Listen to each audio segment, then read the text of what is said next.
يخون قدوسان كعب السلامنا بيت እግዚአብሔር መጻኹም ክብርና አምላክ ይኹን ከመጽሐፍ ቅዱስ ሓደ ጥቅስ ከነበብሞ ናብተ እግዚአብሔር ዘዳለ ወልና ድማ ክንሐልፍ መዝሙር 147 ካብ ቁጥሪ 1 ክሳብ ቁጥሪ 7 ደሎ ከምዚ ይብል ሃሌሉያ ንአምላኽና በመዝሙር ምውዳስ ሰናዩ ጥዑሚሞ ምስጋና ይግባ እግዚአብሔር ንኢየሩሳሌም ይሃንጽ ንሱዱዳት እስራኤል ይክባሎ ንልቦም ተሰበሩ ይፈውስ ነቅሳሎም ይዝነን ቁጥሪ ከዋኽብቲ ይቆጽር ንኹላቶም በብስሞም ይሰሚዮም ጎይታና ዓብዩ ኃይል ብርቱዕዩ ምስተውዓል ወሰን ይብሉን እግዚአብሔር ንትሑታት ይድግፎም ንረሲያን ግና ኣብ ምድሪ ይወድቆም ንእግዚአብሔር በመመሳው ዘምሩሉ ናአምላኽና ውዳሴ በመሰንቆ ዘምሩሉ ይብለና መዘምራን እግዚአብሔር ይባረክኩም መመሊሱ እግዚአብሔር ብጸግኡ ይጥልልኩም نبرخة تخوننا سلزلكم كبرنا ملاخ يخون لوبي زغلغلنا حونا يوناتان مدرخ كتصوعوا እግዚአብሔር ይባርካ كبرنا ملاخ يخون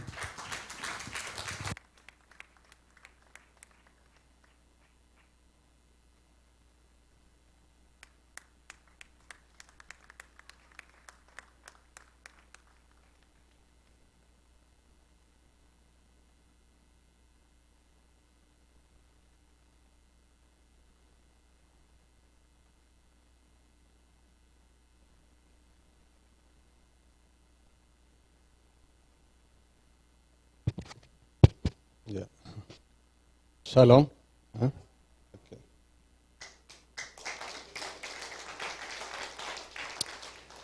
ኢየሱስ ክርስቶስ ጎይታ እዩ አሜን እግዚአብሔር ለሞን ሐድሽ ነገር አለው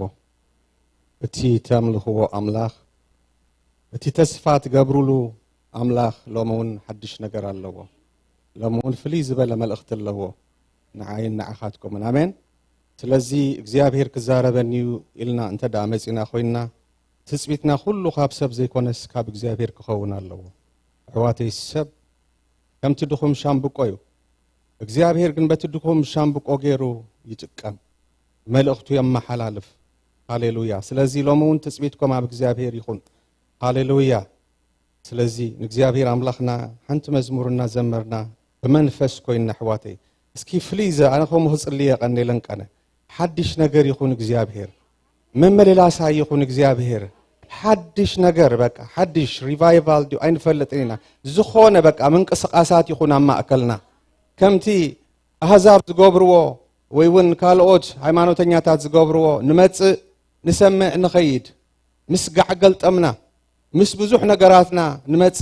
መዲሽና ኻ ንኸይድ ማለት እዩ ከምኡስ አይኹን አሕዋተይ ሐድሽ ነገር እግዚአብሔር ይግበር ምክንያቱ ሐድሽ ነገር ከገብር ዝኽእል አምላኽ ስለነምልኽ ማለት እዩ በቃ ሐድሽ ዘይተጸበናዮ ነገር ማለት እዩ አምላኽ መስገን አሞዳታውን ኣብ ልብ ሰብ ዘይተሐስበ ሰብሲ ሐሲቡ ዝዶ ኢሉ ኸበጽሖ ዘይክእል ነገር እግዚአብሔር ነቶም ተፍቅርዎ ነቶም ውሉዱ አዳልዩሎም አሎ አሜን ስለዚህ በቃ ሽዑ ጥራሕ ዘይኮነስ ሎሚ ይዝብል ሃሌሉያ ሎሙን እግዚአብሔር ሐድሽ ነገር አለው አሜን ሃሌሉያ እስኪ በሁለንተና የዘፍቅረካና በልና እስኪ ፍቅርናን እግዚአብሔር አምላክ ከንገልጸሉ ይና አሕዋተይ የዕንትኹም ሃሌሉያ አብ እግዚአብሔር ግበሮሞ ከምኡ ሆን ብሎይና ሃሌሉያ ካውሽጥና በመንፈስ ንኹድ እስኪ ኩላትና መንፈስ እግዚአብሔር አማእከልና አሎ ሃሌሉያ ህላውነት አምላኽ አማእከልና አሎ አሕዋተይ እግዚአብሔር አብዝ ጉባኤ ዘሎ ሃሌሉያ እስኪ ፊል ክትገብርዎ ኢኹም ሕጂ ሃሌሉያ እግዚአብሔር ከም ዘሎ ሃሌሉያ ገለ ነገር መፈለጥታ በህይወትኩም ክኸውን እዩ ሃሌሉያ እስኪ ገለ ሃሌሉያ በመንፈስ ንኹን ሃሌሉያ መዘምራን ክትሕግዙን ኢኹም ሃሌሉያ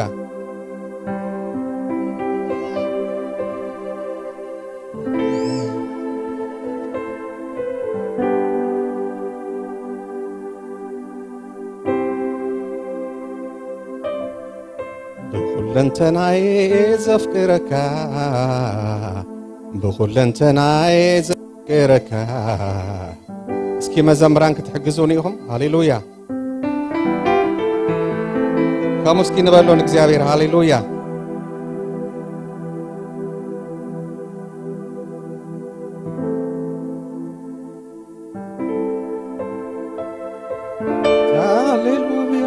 ሃሌሉያ ሃሌሉያ ሃሌሉያ ሃሌሉያ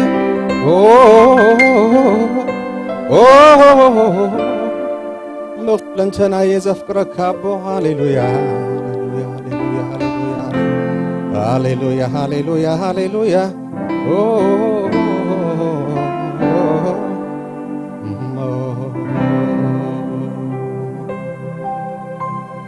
ሃሌሉያ ብኹለንተናዬ ዘፍቅረካ ብኹለንተናዬ ዘፍቅረካ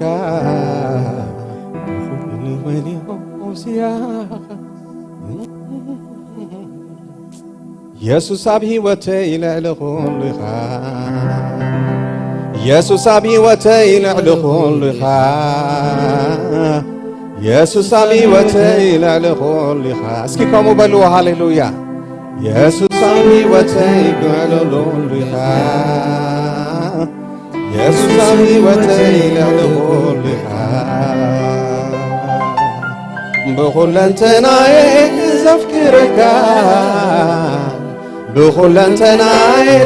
እስኪ ተተኸይሉ ተስሙ ሃሌሉያ ከምኡ በልዎ ትፈልጥ እንዲኻ ከም ዘፍቅረካ ሃሌሉያ እንግዲህ ዝያዳ ኢየሱስ ኣብ ሕይወተይ ልዕሊ ኩሉ ኢኻ ኢየሱስ ኣብ ሕይወተይ ልዕሊ ኩሉ ኢኻ ኢየሱስ ኣብ ሕይወተይ ልዕሊ ኩሉ ንመንፈስ ቅዱስ ክንጸባበዮ ኢና ሃሌሉያ ዝሰርሖ ስራሕ ኣለዎ ሃሌሉያ ኢኻ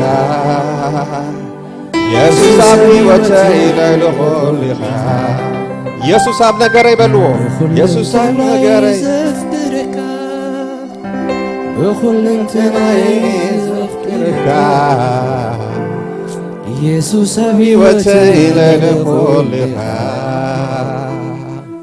ኢየሱስ ኣብ ነገረይ ልዕሊ ኩሉ ኢኻ ኢየሱስ ኣብ ነገረይ ልዕሊ ኩሉ ኢኻ ኢየሱስ ኣብ መንገደይ ልዕሊ ኩሉ ኢኻ ኢየሱስ ኣብ መንገደይ ልዕሊ ኩሉ እስኪ ኣብ ነገራትኩም ኣብቲ ዘዘለኩም ነገራት ሃሌሉያ ሓዝዎሞ ኢየሱስ ኣብ ሕይወተይ ልዕሊ ኩሉ ኢኻ ኢየሱስ ኣብ ሕይወተይ ልዕሊ ኩሉ ኢኻ ኢየሱስ ኣብ ሕይወተይ ልዕሊ ኩሉ ኢኻ ሓድሽ ነገር ኣለዎ እግዚአብሔር ለመሆን ሃሌሉያ እግዚአብሔር ይመጽእ ስቕ ድማ ኣይብልን ሃሌሉያ ኣለዎ ሓድሽ ነገር ንዓኻ ሃሌሉያ አንተ ህዝብ አምላክ ሓድሽ ነገር ኣለዎ እግዚአብሔር ንዓኻ ሃሌሉያ ሓድሽ ተፈለየ ነገር ኣለዎ ሃሌሉያ ምስ ሕቶኻ መታን ከይትምለስ ሃሌሉያ ምስ ካብ ዙርያኻ ዘሎ መታን ከይትምለስ ሃሌሉያ ናይ እግዚአብሔር መንፈስ ሃሌሉያ አማከልና ኣሎ ሃሌሉያ ህላውነቱ አማከልና ኣሎ ከምኡ በልዎ እንዳሰምዐ ሃሌሉያ ኢየሱስ ኣብ ሕይወተይ ልዕሊ ኩሉ ኢኻ ኢየሱስ ኣብ ሕይወተይ ልዕሊ ኩሉ ኢኻ ኢየሱስ ኣብ ሕይወተይ ልዕሊ ኩሉ ኢኻ ኢየሱስ ኣብ ሕይወተይ ልዕሊ ኩሉ ኢኻ ኢየሱስ ኣብ ኩነታተይ ልዕሊ ኩሉ ኢኻ ኢየሱስ ኣብ ሕይወተይ ልዕሊ ኩሉ ኢኻ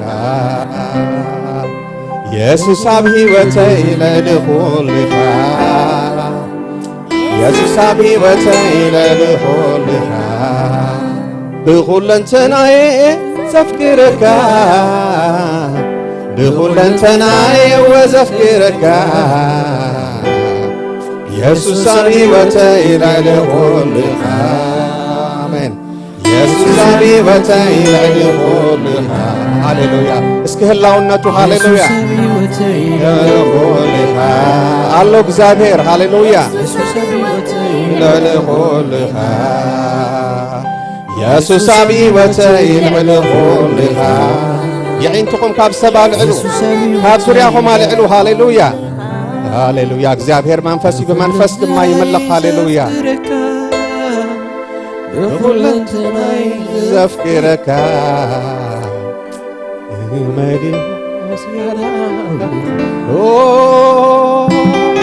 ሃሌሉያ ተስፋና ሃሌሉያ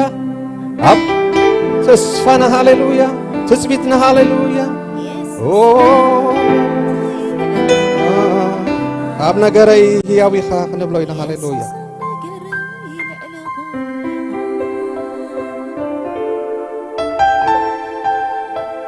እግዚአብሔር መንፈስ ሃሌሉያ ሃሌሉያ እግዚአብሔር መንፈስ ሃሌሉያ እግዚአብሔር ተጸባበይ ወህዋቴ እግዚአብሔር አማከልናለሁ ክደህስስ አማከልናለሁ خفوስ አማከልናለሁ ሃሌሉያ ዓባሳ ይኮነን አምላኽና አርሒቁ ዝገይሽ አምላኽ አይኮነን ዘለና ዝድቅስ አምላኽ አይኮነን ዘለና ሃሌሉያ ወቹ ሃሌሉያ ሃሌሉያ ኩሉ መዓልቲ ምሳኻትኩም ኢሉ ጎይታ ሃሌሉያ كل معانت مساقاتكم إلو هاليلويا أملاخنا مسانا الله هاليلويا كبرت عنا هاليلويا كتصنان عنا هاليلويا كتب عنا هاليلويا راشي كلام هادو راباسيا مادا وراديا موسى لغا رابهاديا بوسا هاليلويا إيسا كرابادو راسا بالاما تثبيتكم كاب سبا يخون حواتي تثبيتكم كاب تهيا وزخون أملاخ يخون هاليلويا شكرا بابا بابا بابا بابا بابا بابا بابا حدش نجار يكون هاليلويا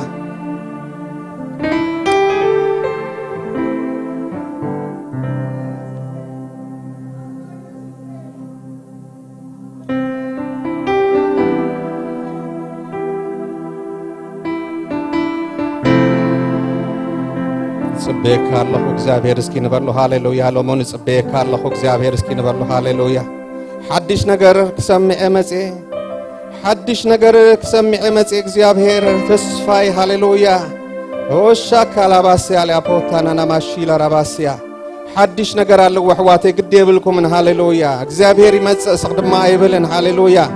እግዚአብሔር ይመጽእ ሃሌሉያ ግን በመንፈስ ተራኸቡ ሃሌሉያ በመንፈስ ተራኸቡ ምክንያቱ እግዚአብሔር መንፈስ ስለሆነ ሃሌሉያ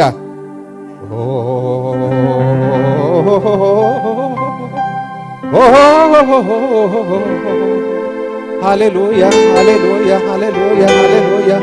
ለተኸይል እግዚአብሔር ለዚህ ህዝብ ኻን ጽልያለና ከመካ እግዚአብሔር አነን ህዝብ ኻን ጽልያለና ቅድሚኻ እግዚአብሔር ህላውነት ካማከልና ይገለጽ حدش ነገር ይሁን እግዚአብሔር አቦ ልምድታትና ሁሉ በኢየሱስ ክርስቶስ ስም እግዚአብሔር ካባና ይርሐቅ حدش زي ተጸበና የው ነገር ስኻ ግበራማ ከልና እግዚአብሔር ይሽዋ መሽያኽ ሃሌሉያ ባባ ባባ ባባ ባባ ባባ ኤሎሂም መለኽ ኡላም ሃሌሉያ ንጽልያለና ናባኻ ይሽዋ መሽያኽ ታቦ ታቦ ታቦ ታቦ ኤሌኑ ታቦ ታቦ ታቦ ሃሌሉያ ማሻላላ ባባ ባባ ባባ ባባ የራባሻናና ማዲያቦስ ሰላላ ባባ ባባ ባባ ባባ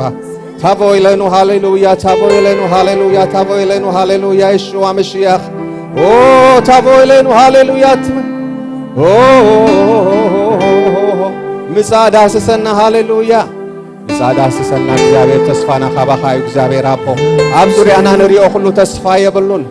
እቲ ንሰምዖ ተስፋ የብሉን ሃሌሉያ حدش ነገር ሃሌሉያ ሃሌሉያ ሃሌሉያ حدش ነገር አባኻ ጥራሕ አሎ ሃሌሉያ የሽዋራ ባባ ባባ ባባ ባባ ባባ ባባ ባሻላ የራባሻና ማዳማ ዲያቦስ ሰላላ ባባ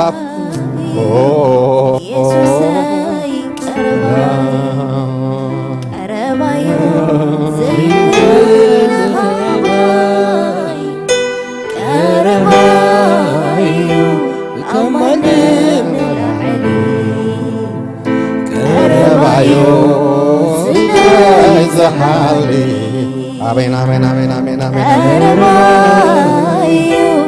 ኢየሱስ ቀረባይ ቀረባዩ ዘለላባ እስኪ በመንፈስ ኩኑ ሃሌሉያ ቀረባዩ አማነ መላኒ ቀረባዩ ስለይ ዘሐኒ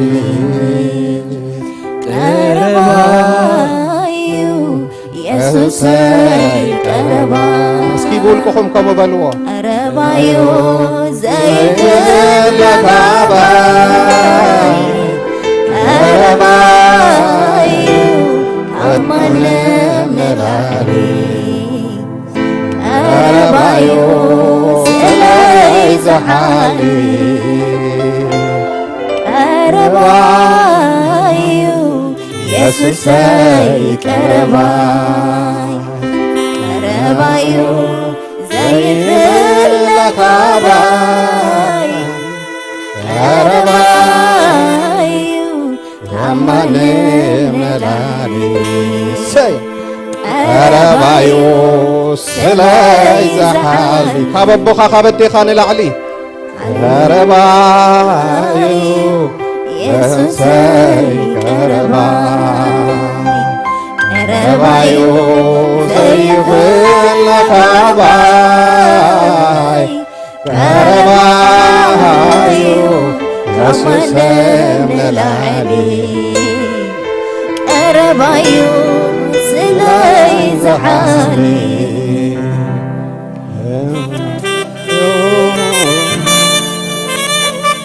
እስኪ ንዓተን ክፈን ንበልዎ ሃሌሉያ ደልየካ ኣላ ነፍሰይ ንበልዎ ሃሌሉያ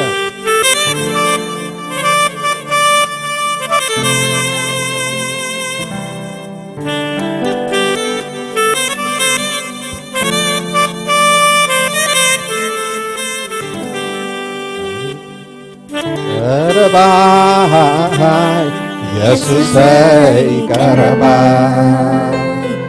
ቀረባዩ ዘይፍለካ ባይ ቀረባዩ ታማኒ መላሊ ቀረባዩ ስለይ ዝሓሊ ቀረባዩ የሱሰይ ቀረባዩ ዘይፍለካ ባይ ቀረባዩ ታማኒ መላሊ ቀረባዩ ስለይ ዝሓሊ የሱሰይ ሃሌሉያ ቀረባይ ሃሌሉያ የሱሰይ ቀረባዩ ስለለኻ ባይ ቀረባዩ ታማኒ መላሊ ቀረባዩ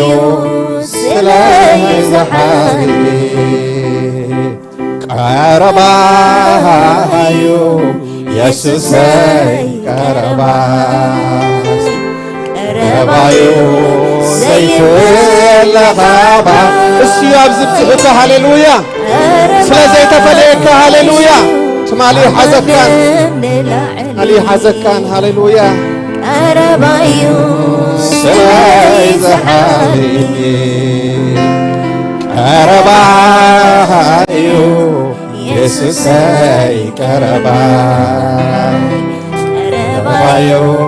ስለለኻ ባይ ቀረባዩ ታማኒ መላሊ ቀረባዩ ስለይ ዝሓሊ ሃሌሉያ ቀረባና ንስኻ ኢኻ እግዚኣብሔር ከም ቃልካ ቀረባና ንስኻ ኢኻ ከም ቃልካ ጎይታ ሃሌሉያ ቀረባና ንስኻ ኢኻ ዋሽ እነሆ ክሳዕ መወዳእታ ዓለም ኣነ ምሳኻትኩም ኢሉና ሃሌሉያ ከይንፈርሕ ሃሌሉያ ከይንወድቕ ወዲቕና ከይንተርፍ መታን ሃሌሉያ يشوى هاليلويا هاليلويا هاليلويا هاليلويا هاليلويا هاليلويا سمكاي خبر سمكاي نقص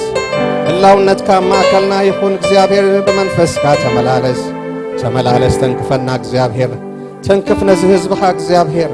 ተንክፍነ መጓሰኻ እግዚአብሔር ንጽልያለና በኢየሱስ ክርስቶስ ንጽልያለና እግዚአብሔር ናባኻ ሃሌሉያ ትምልስ አምላክ ሃሌሉያ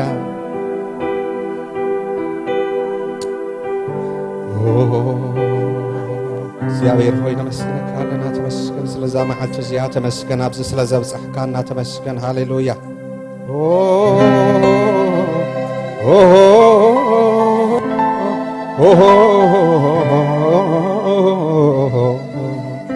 ኢየሱስ ሃሌሉያ ኢየሱስ ጎይታዬ ሃሌሉያ እግዚአብሔር ሐድሽ ነገር አለው ወህዋቴ እቲ ተስፋና ዝኾነ ኣምላኽና ሃሌሉያ እትነፍቅሮ ብጀኩ ኻለ ኣምላኽ ኣብ ቅድሜና ዘየለ እግዚአብሔር ሓድሽ ነገር ኣለዎ ሃሌሉያ እግዚአብሔር ኣምላኽና ተመስገን ነመስግነካ ኣለና ስለዛ መዓልቲ እዚኣ ተመስገን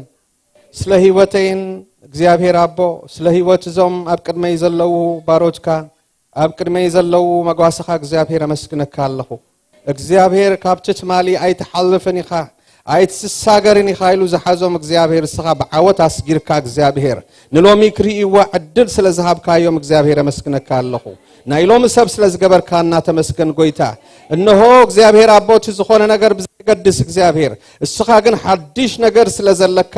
እግዚአብሔር ኣብዛ ናይ ብርሃን መዓልቲ ስለ ዘብጻሕካዮም ኣመስግነካ ኣለኹ ኣብዛ ድምጽኻ ዝሰምዑላ መዓልቲ ስለ ዘብጻሕካዮም ኣመስግነካ ኣለኹ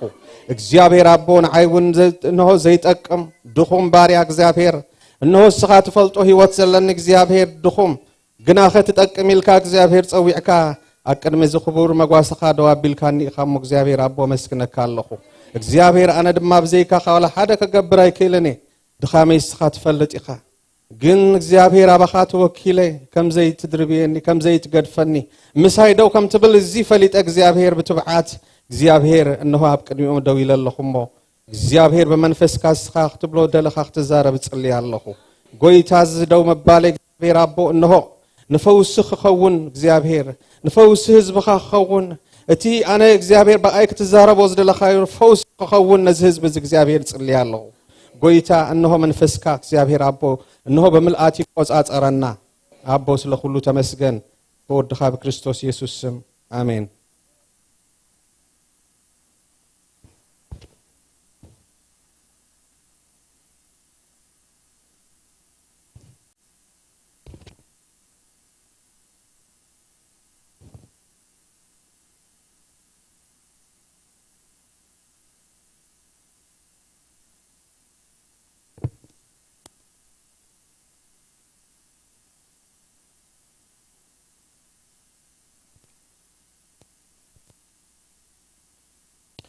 ኢየሱስ ክርስቶስ ጎይታይ እንኳን ኣብ ቤት ኣምላኽ ብድሓን መጻኹም ሃሌሉያ ስለዚ ናብቲ እግዚአብሔር ዝሃበኒ ቃል ክንሰጋገሪና ከም ፈቃድ ኣምላኽ እንተ ኣምላኽ ዝረዳእኒ ከመሓላልፎ ክፍትኒ እግዚአብሔር ይመስገን ናይ ሎሚ እግዚአብሔር ትዝሃበኒ ቃል እዚዩ እዚ ጉባኤ እዚ ዝሃበኒ ቃል እግዚአብሔር እዚዩ እንደይ ሰብ ተዳልዮም ኣለኹም እግዚአብሔር ከም ዝዛረበኩም እዚ ቃል እዚ ንዓይ እዩ ዝብል ሰብ ኣሎ እስኪ ክንደይ ሰብ ተረፍኩም ኣለኹም ኢየሱስ ክርስቶስ ጎይታ አሜን ስለዚህ እግዚአብሔር ከምዚ ይብል አሜን ተበጀካየሞ አይትፍራ አይትሸበር ይብል እግዚአብሔር ተበጀካ እሞ አይትፍራ አይትሸበር እዚ ይብል እግዚአብሔር ለማዓንቲና ዝጉባኤ አሜን አይፈልጥኔ አበና ይኩነታት ኣለኹም እግዚአብሔር ግን እሱ ይፈልጥ መንገድኻ እግዚአብሔር ይፈልጥ ሲወትካ እግዚአብሔር ይፈልጥ ተዘለናዮ ኩነታት እትነፍቅሩ አምላኽ እቲ ካብ ጸልማት ጸዋዓና አምላኽ ንሱ ይፈልጥ ስለዚ ይብል እግዚአብሔር ተበጀካ እሞ አይትፍራ አና ምሳኻይ ሃሌሉያ ኩሉ መዓልቲ ኢሉ ጎይታ አብሉ ኪዳን አና ምሳኻይ ኢሉ ሓቀይ ኣብ ሓድሽ ኪዳን ደማ ጎይታ እንታይ ኢሎም ኩሉ መዓልቲ ተቃልኩም ኩሉ መዓልቲ ምሳኻትኩም እየ ስለምንታይ መታን ከይንፈርህ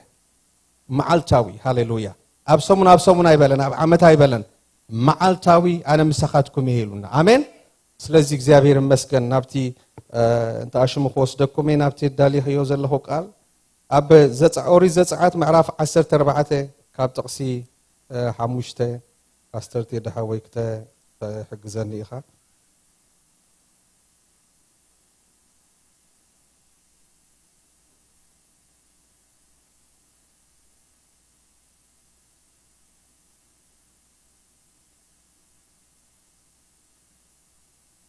ዘጽአት ምዕራፍ 14 ጥቕሲ 5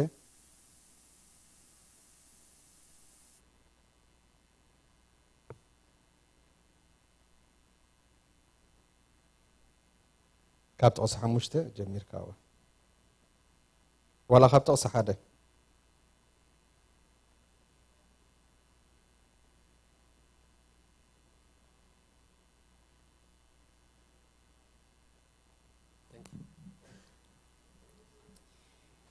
እግዚአብሔር ድማ ንሙሴ ከምዚሉ ተዛረቦ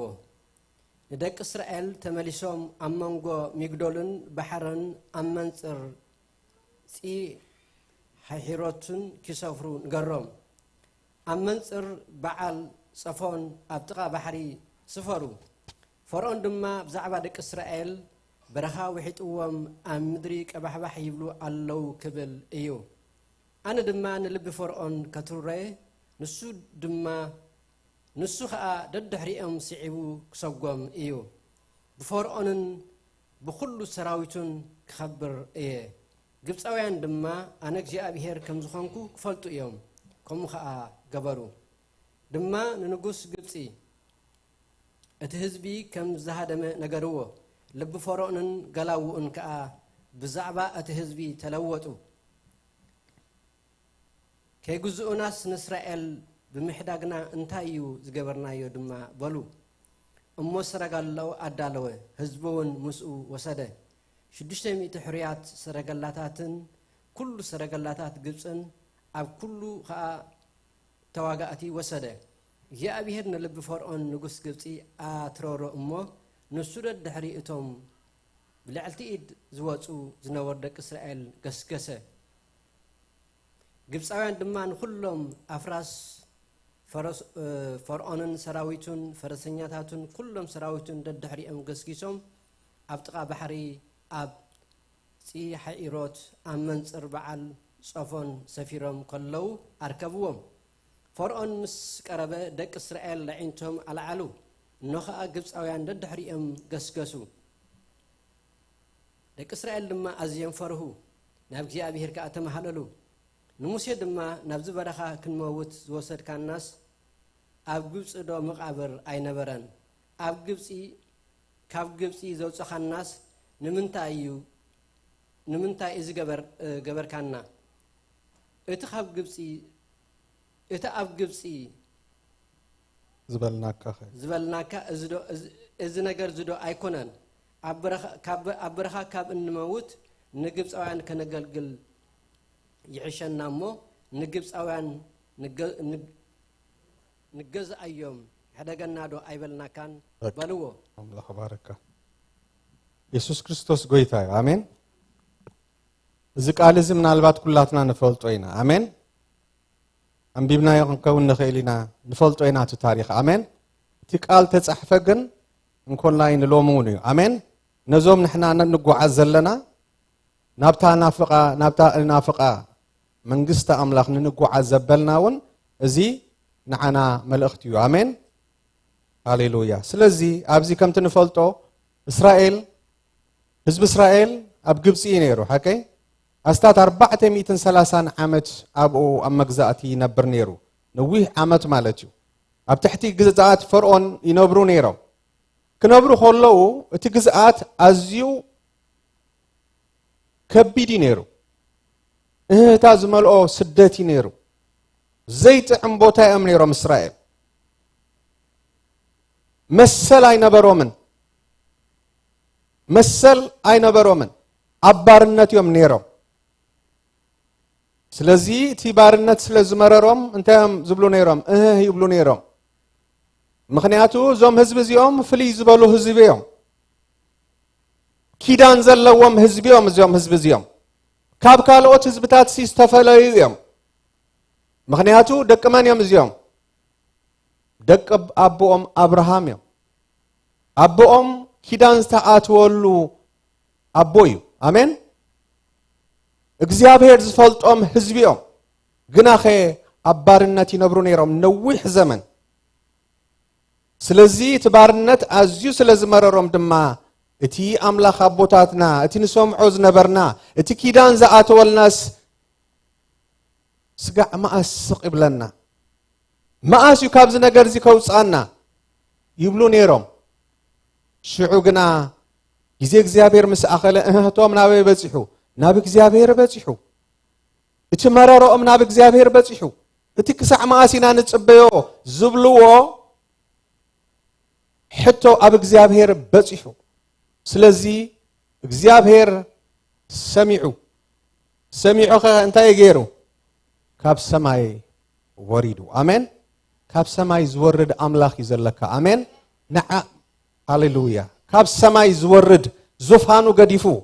አሻህ አላፍ መላእክት ገዲፉሲ ሃሌሉያ ምእንታኻ ዙፋኑ ገዲፉ ዝወርድ አምላኽ ይዘለካ አሜን ስለዚ እህቶም ኣብ እግዚአብሔር ምስተሰምዐ እግዚአብሔር እንታይ ገይሩ ዙፋኑ ገዲፉ ወሪዱ አሜን ከድሕኖም ሃሌሉያ ስለዚ ተኺሉ ናብታ ቁጥቋጥ ከይዱ አሜን ኣብታ ቁጥቋጥ ምኽንያቱ ኣብ አሰኔርዎ እግዚአብሔር ዘዳለዎ ሰብ ነይሩ አሜን ዘዳለዎ ሰብ ስለዝነበረ ተኺሉ ናብኡ ከይዱ ከምቲ ንፈልጦ ድማ እታ ቁጥቋጥ እንታይ ትገብር ነይራ እስኪ ክሰምዕ ሓዊ ትነድድ ነይራ ስለዚ ሙሴ ኣብኡ ነይሩ እግዚአብሔር ንሙሴ ድማ ብምኽንያት ካብቲ ቦታቲ አብሪሉ ናበይ አምጽዎ ናብቲ ምድረበዳቲ አምጽዎ እንታይ ከገብር አባጊዕ የትሮ ኩጓሲ አሜን እግዚአብሔር የለማመዶ ነይሩ አብ ህዝብ መታን ኩጓሲሲ እግዚአብሔር ብናይ የትሮ አባጊዕ ገይሩ እንታይ ገብሮ ነይሩ የለማመዶ ነይሩ አነ ደስ ይብለና አሜን እዘን አባጊዕ እዚ አባጊዕ መሐላውስ ብጣዕሚ ዝኾነ እንታይ አሽሙለው ትርጉም አለው አሜን ስለዚ ሙሴ አባጊዕ እንሐለወን ኮሎ እንታይ ትኹነታትና ህዝበይ ብድሕሪት ገዲፈ መጽ ምኽንያቱ ስለምንታይ ሙሴ ካብ ግብጽ ወጽዩ እንተዳይልና እስራኤላውያን በግብጻውያን ግፍዒ በጽሖም ስለዝነበረ ሞኻት ሓንቲ መዓልቲ እቲ ኩነታት ኣብቲ ግብጻውያን እስራኤላዊ ከብሎ ምስራአየ ወሐቀይ እንታይ ገይሩ ህዝበይ ዝትንክፍዚ ዘይተገዝረ መን ይሉ አሜን መን ይሉ ሃሌሉያ ስለዚ ብሰንኩ ይወጽዩ ስለዚ እግዚአብሔር በምኽንያት አውጽይዋ አሜን ንዓኻውን እግዚአብሔር በምኽንያት አውጽዩ ካብቲ ዝነበርካዮ ቦታ አሜን ሃሌሉያ ስለዚ ናብታ ቁጥቋጥ መጽዩ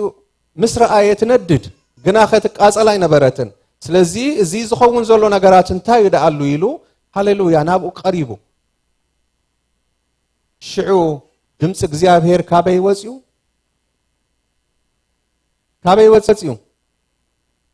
ካብቲ ቃል ዝብል ሓዊ ድምጽ እግዚአብሔር ንሙሴ ተዛሪብዎ አነ እግዚአብሔር ኢሉ ሃሌሉያ አነ እግዚአብሔር አምላኽካ ኢሉ አሜን ስለዚ አነ ብምኽንያት እግዚአብሔር መጽዩ ስለዚ አነ እዚ ኢሉ ዝበሎ ድማ እግዚአብሔር እንሆ እህታ ህዝበይ ሰሚዐ ለኹሞ ንዓኻ ናብኡ ክሰደካየ ንህዝበይ ካብኡ ክተውጽኦይኻ ንሱ ድማ እንታይ ክገብረኒ እዩ ከገልግለኒ ኢሉ አሜን ህዝበይ ክኸውን አነውን አምላኹ ክኸውን ድሕር ደጊም ብሩሑቕ ዘይኮነስ አነ ማእከሉ ክኸውን እንደገና ኸ ዓብይ ህያብ ካዳልየሉ ለኹ ነዚ ህዝብ እዚ ካብ ባርነት ናብ ባሕርነት ዝነብረላ ሃገር አዳልየሉ ለኹ ማዓርን ጸባን ተውሕዝ ምድሪ አዳልየሉ ኣለኹ ኢሉ አሜን እግዚአብሔር ናባኻ ክመጽእ ከሎ ምስ ጊፍት እዩ አሜን ምስ ቤነፊት እዩ እግዚአብሔር ናባኻ ዝመጽእ አሜን ሃሌሉያ ስለዚ ከውጾየ ናብታ ማዓርን ጸባን ተውሕዝ ምድሪ ከስግሮየ ኢሉ እሱ ጥራሕ ባዕሉ ክመሓደር ማለት እዩ ህዝቢ ብንግስነት እግዚአብሔር ባሕርነት ክመላለስ እዚ መደብ አምላኽ ስለዝነበረ እግዚአብሔርቲ ዝሓስበሎም ዝነበረ ሓሳብ ከም ቃሉ ጽቡቕ ነገር ይሓሲብሎም አሜን ስለዚ እግዚአብሔር እንታይ ገይሩ ንሙሴ ከምቲ ንፈልጦ ናብ ፈርዖን ሰዲድዎ ማለት እዩ ናብቲ ኣብ እህታ ዘለዎ ህዝቢ ናብቲ ክሳዕ ማእሲና ዝብል ህዝቢ ናብቲ ጸሎቴ ኣይተሰምዐን ሕጂ ስጠፍኤ ኣኺሉኒ ዝብል ህዝቢ እግዚአብሔር ንሙሴ ሰዲድዎ አሜን ስለዚ ሓድሽ ድምጺ ህዝብቲ ሰሚዑ ማለት እዩ እቲ ሃዲሙ ዝነበረ ሙሴ ምስቲ እምርትን ተኣምራትን ናብቲ ህዝቢ ትመጽኡ ማለት እዩ ስለዚ ነቲ ህዝቢ ተኻ እንታይ ኢልዎ እቲ ኣምላኽ ኣቦኹም አብርሃም ይስሐቅ ያዕቆብ ናባኻትኩም ልኢኹኒ እቲ እህታኹም ተሰሚዑ እሞ ሕጂ ድማ ክንብገሲና ባርነትና ሎሚ ከብቃዓሉ እዩ ኢልዎም አሜን እህታና ሎሚ ከብቃዓሉ እዩ ክንወጽእ ድማ ኢና እግዚአብሔር ሃሌሉያ ማዓርን ጸባን ተውሕዝ ምድሪ እንታይ ገይሩልና እዩ አዳልዩልና ኢልዎም አሜን እሞ በኸመይና ንሕና ክንኣምነካ ኢሎሞ ሕቶ ሙሴውና ቅድሚ እግዚአብሔር ካን እሱ ነይሩ ሓቀይ ስለዚህ ሲ እንተዳ ከምዚ ኢሎምንስ እንታይ ክገብር ኢልዎ አሜን አጆኻ ኢልዎ እግዚአብሔር መላለው አሜን መላለው ትብል መዝሙር አላና ይልል አሜን እንዴት እንደሚያረግ እሱ ያውቃል መላለው እንዴት እንደሚያረግ ያውቃል መላለው እንዴት እንደሚያረግ ያውቃል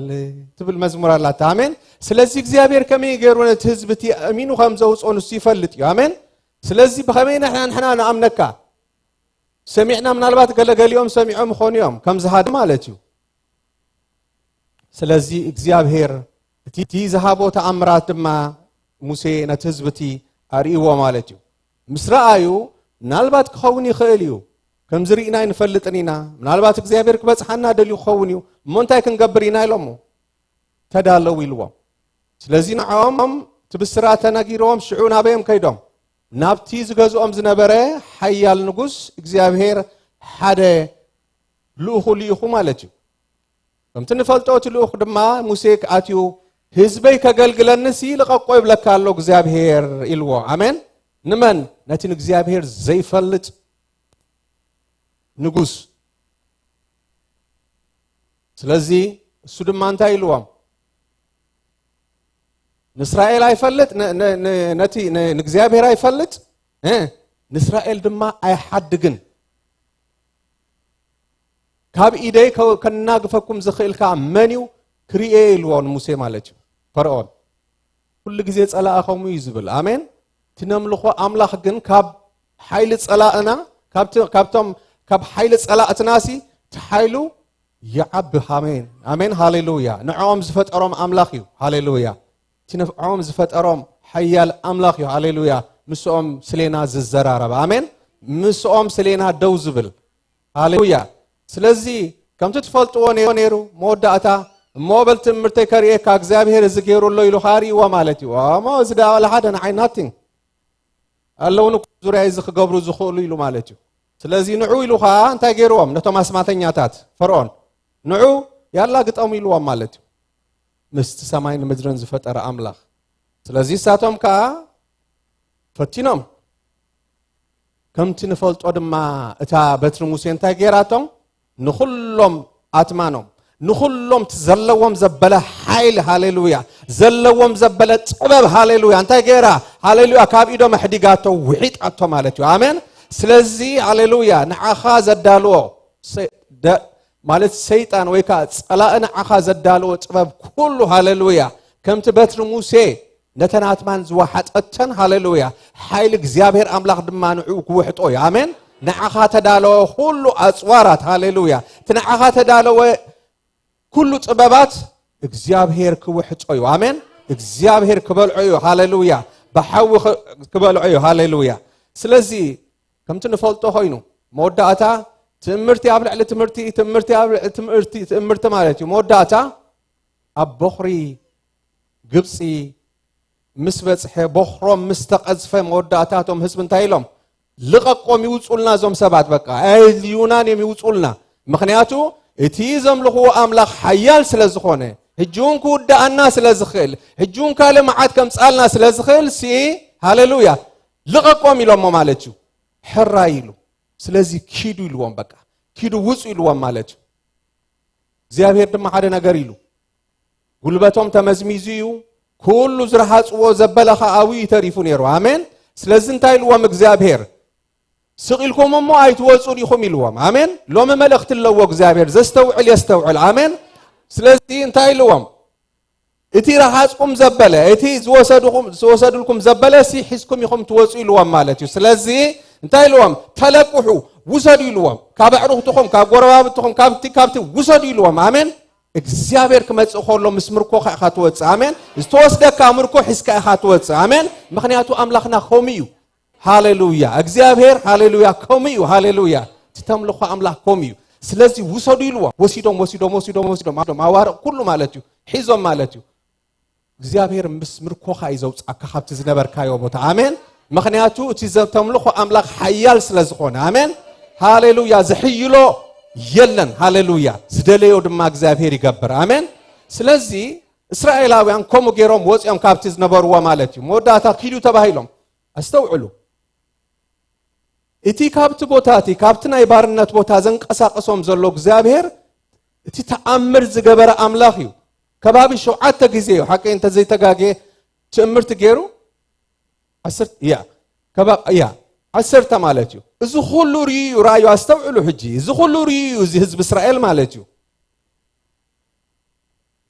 በዚ ተአምራት እቲ ዝተኸበይ ነይሩ እቲ ካብ ግብጽ ሙውጹ ትርዱን ኣለኹም ካብ ግብጽ ሙውጹ ሲ ብናይ 10 ተአምራት ዝተኸበይ ነይሩ ስለዚ ወጽዮም ንሙሴ ተአማሚኖም ማለት እዩ አሜን ንሙሴ ነቲ ዝበሎም አምላኽ ተአማሚኖም ካብኡ ወጽዮም ማለት እዩ ኮጽ ሆሎ ግን ትምህርትታት ሪኦም እዮም እምበሪ ተዘይሩ ነይሮም ምናልባት ገለ ፍርቆም ተረፉ ነይሮም ምናልባት ረብዑን መወጹ ነይሮም ግን ኩሎም ወጽዮም ማለት እዩ ነቲ ተአምሮም ማለት እዩ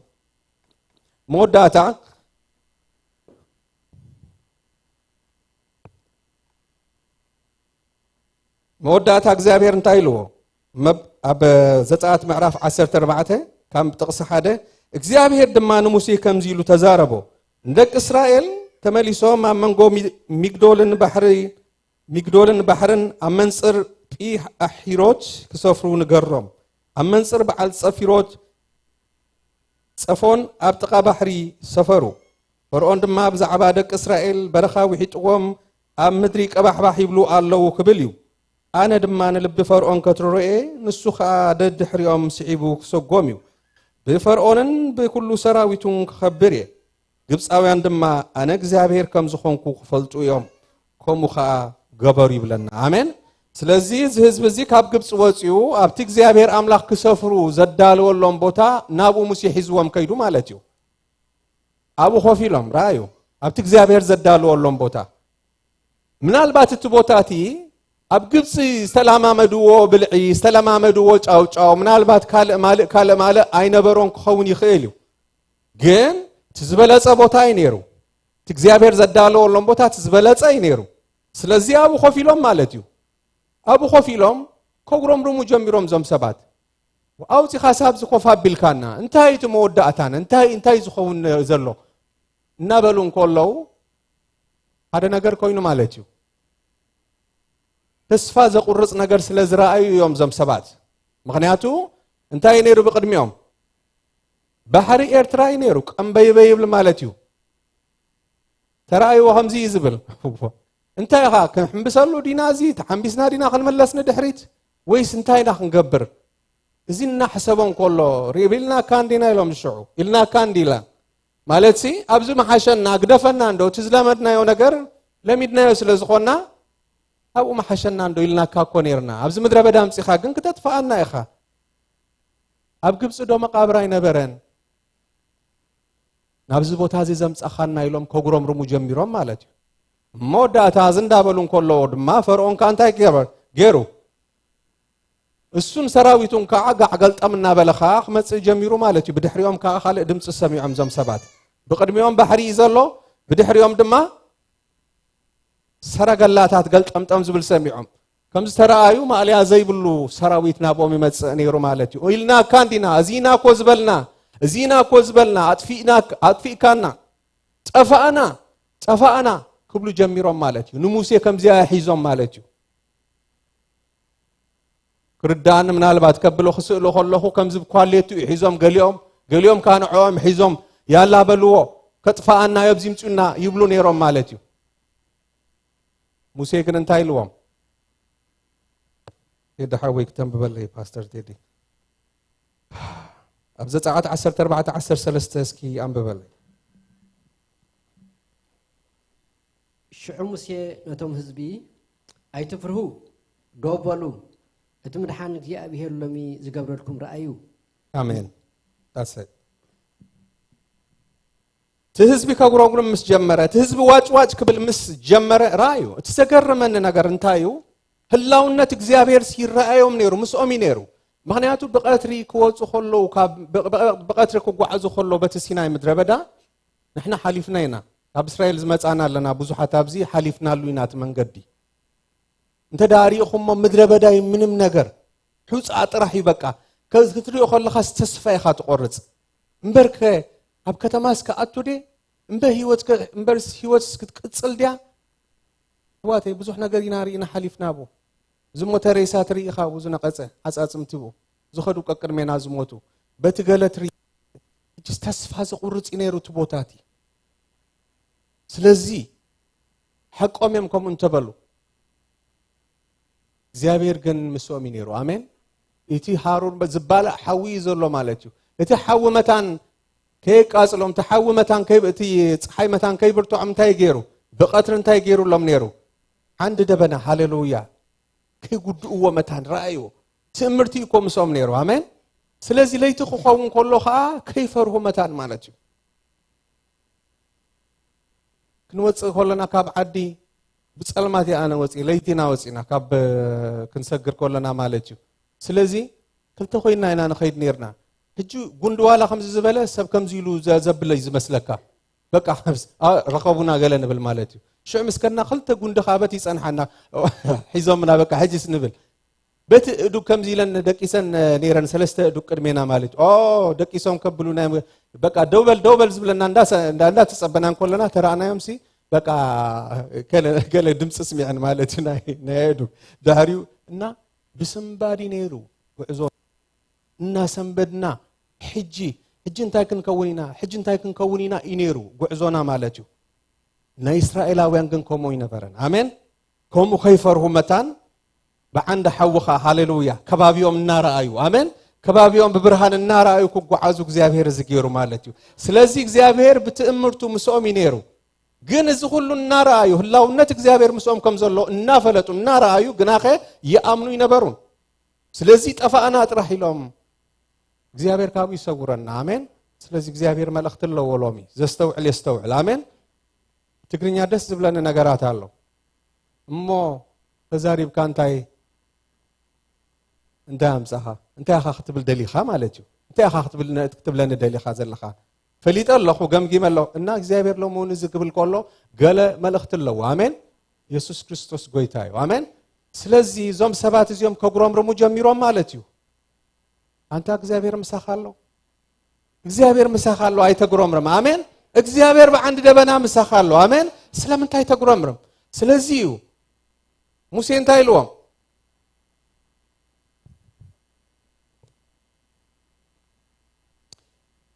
ኢየሱስ ክርስቶስ ጎይታ አሜን ሽዑ ሙሴ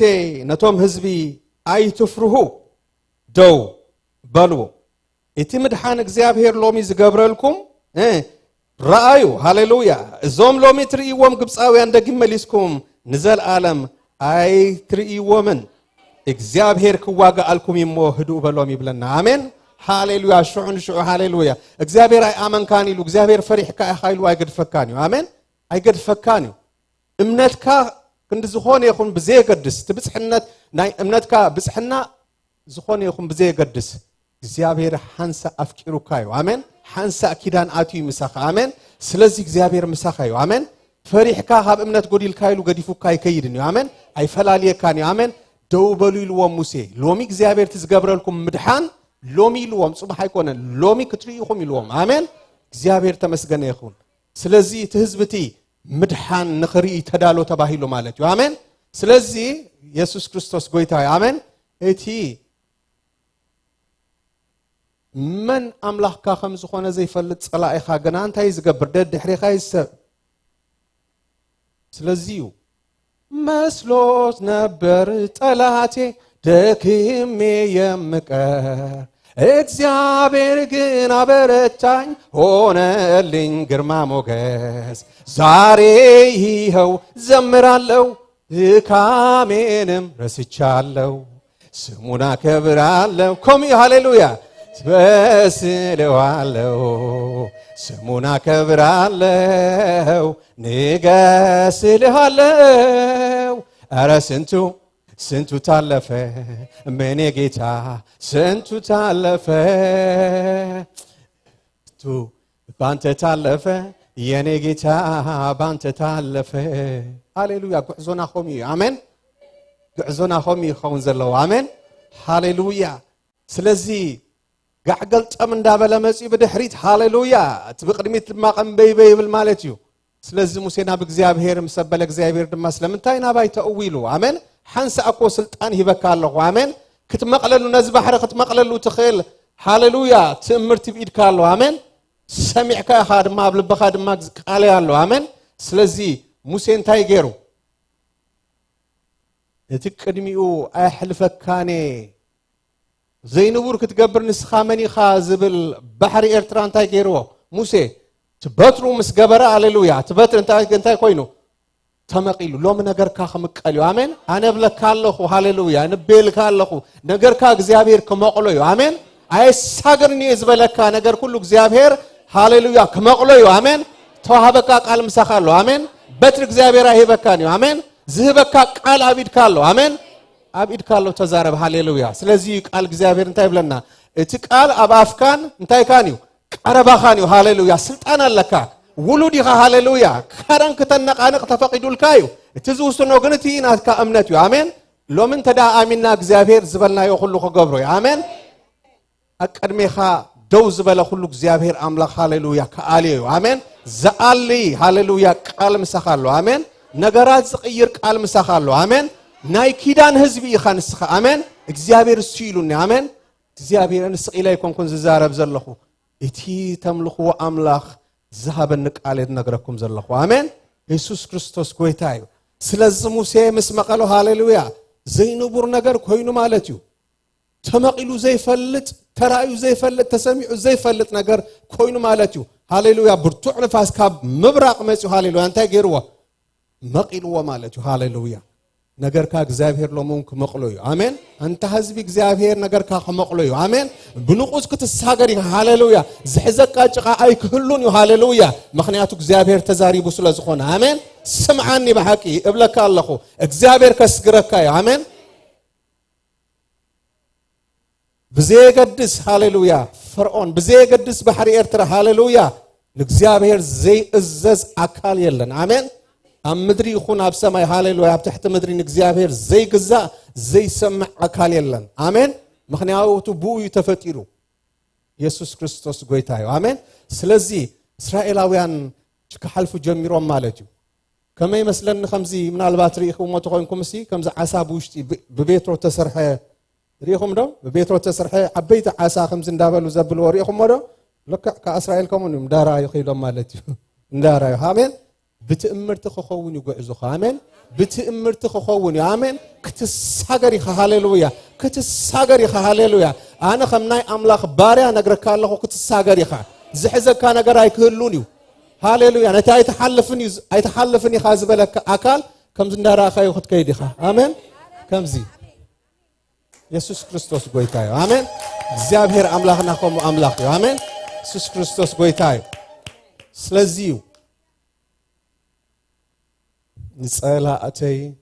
زواحات بحري نعايجن كوينو مسكري نعايجن كوينو مسكري نصلاتي زواحات بحري نعايجن كوينو مسكري نعايجن كوينو مسكري اسكي دوك نبلينا مخموري بلينا اي وداكم نا እግዚአብሔር መንፈስ ከንቆም ስለዝበለንዲቆም እንዳበልካ ተሳገሪ አሜን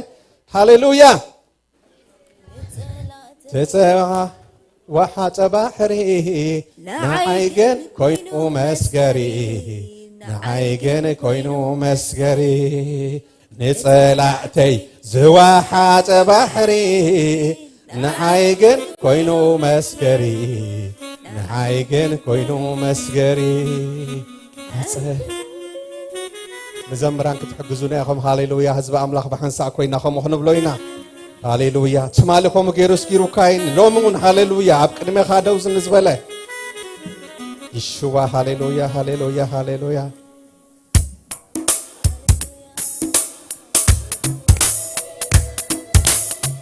سكينك هاليلويا እግዚአብሔር ምሳኻን ተዳሎ ኮይኑ ሃሌሉያ ምንካሂው ሃሌሉያ ኣብ ሰፈር ሙታት ኣይኮናን ዘለና ኣብ ሰፈር ህያዋና ዘለና ሃሌሉያ ኩርዕ ኢልኩም ሃሌሉያ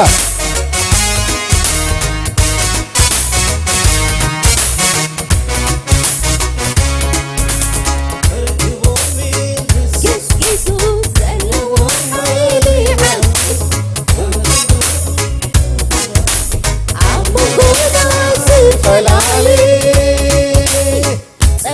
صلاتي زواحات بحري نعم كينو مسكري عيكن كينو مسكري زواحات بحري عيكن كينو مسكري عيكن كينو مسكري كيف هوا عبتي عزينا نبلي عطا سحري مسافة نسحي عبتهم سحري عزينا نبلي عطا سحري مسافة نسحي عبتهم سحري عزينا نبلي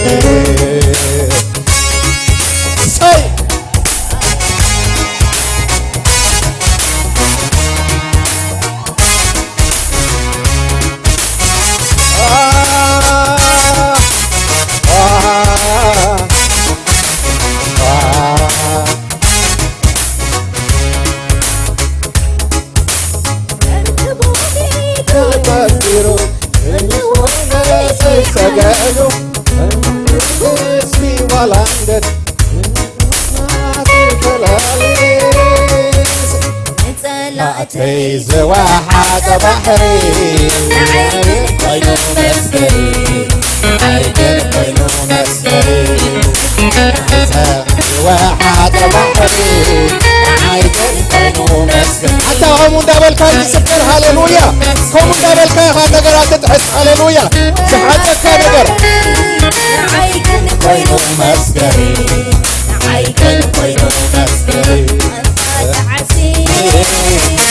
مسافة نسحي عبتهم سحري عزينا نبلي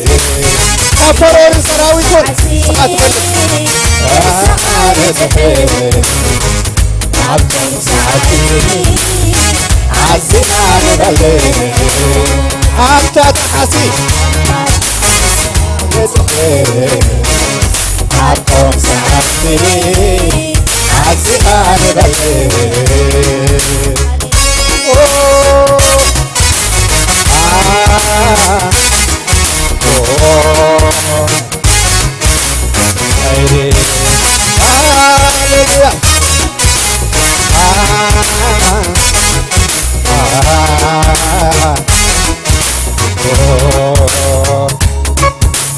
ኢየሱስ ጌታ ሃሌሉያ ኢየሱስ ክርስቶስ ጌታ ሃሌሉያ ሃሌሉያ ትጸንሐለ ያብዝምሰ ሃሌሉያ ሃሌሉያ ሃሌሉያ ስለዚህ ከም እንዳበሉ ከፈሉ በህዝብ አምላክ ሃሌሉያ አቅድሜኻ ተገተረ ነገር ክህሉ ይኽእል ኢሎሙን ግና ኸ መዝሙር እንዳዘመርካ ክትሓልፉ ኢኻ አሜን ክኸውን ድማዮ አሜን ብዘ ገድስናት ካመማን እግዚአብሔር ግን ስለ ኺዳኑ ክብል ክገብሮ እዩ አሜን ስለዚህ ከምቲ ቃል ዝብለና እስራኤላውያን ከም እንዳበሉ ሓሊፎም ማለት እዩ ዘገርም ጸላኢ ዓሻዩ እንታይ የሚሎም ዝብሲ ታዝበል ዓዲ ዝበሃል ሓቀ እምበርቲ ዝመጾ በትሪ ኢሎም ማለት እዩ አምላኽ መስገን ስለዚህ ፈርዖን ድማ ልክ ሓሊፎም ኢሉ አትዩ ማለት እዩ እግዚአብሔር ድማ ስቅበሎ ኢልዎ መላስ አውያት ክሳዕ ዘይብሉ ሁሉ አትዩ ማለት እዩ አሜን መላስ አውያት ዘይብሉ ማለት እዩ መወዳእታ በል ከም በሐድሽካ አብል ኢልዎ ልክ ሙሴ ኸም ምስገበረ ድማ ሃሌሉያ ካብ ጫፍ ናብ ጫፍ ይመስለና ናይቲ ባሕሪ እግዚአብሔር ጀሚሮ ሃሌሉያ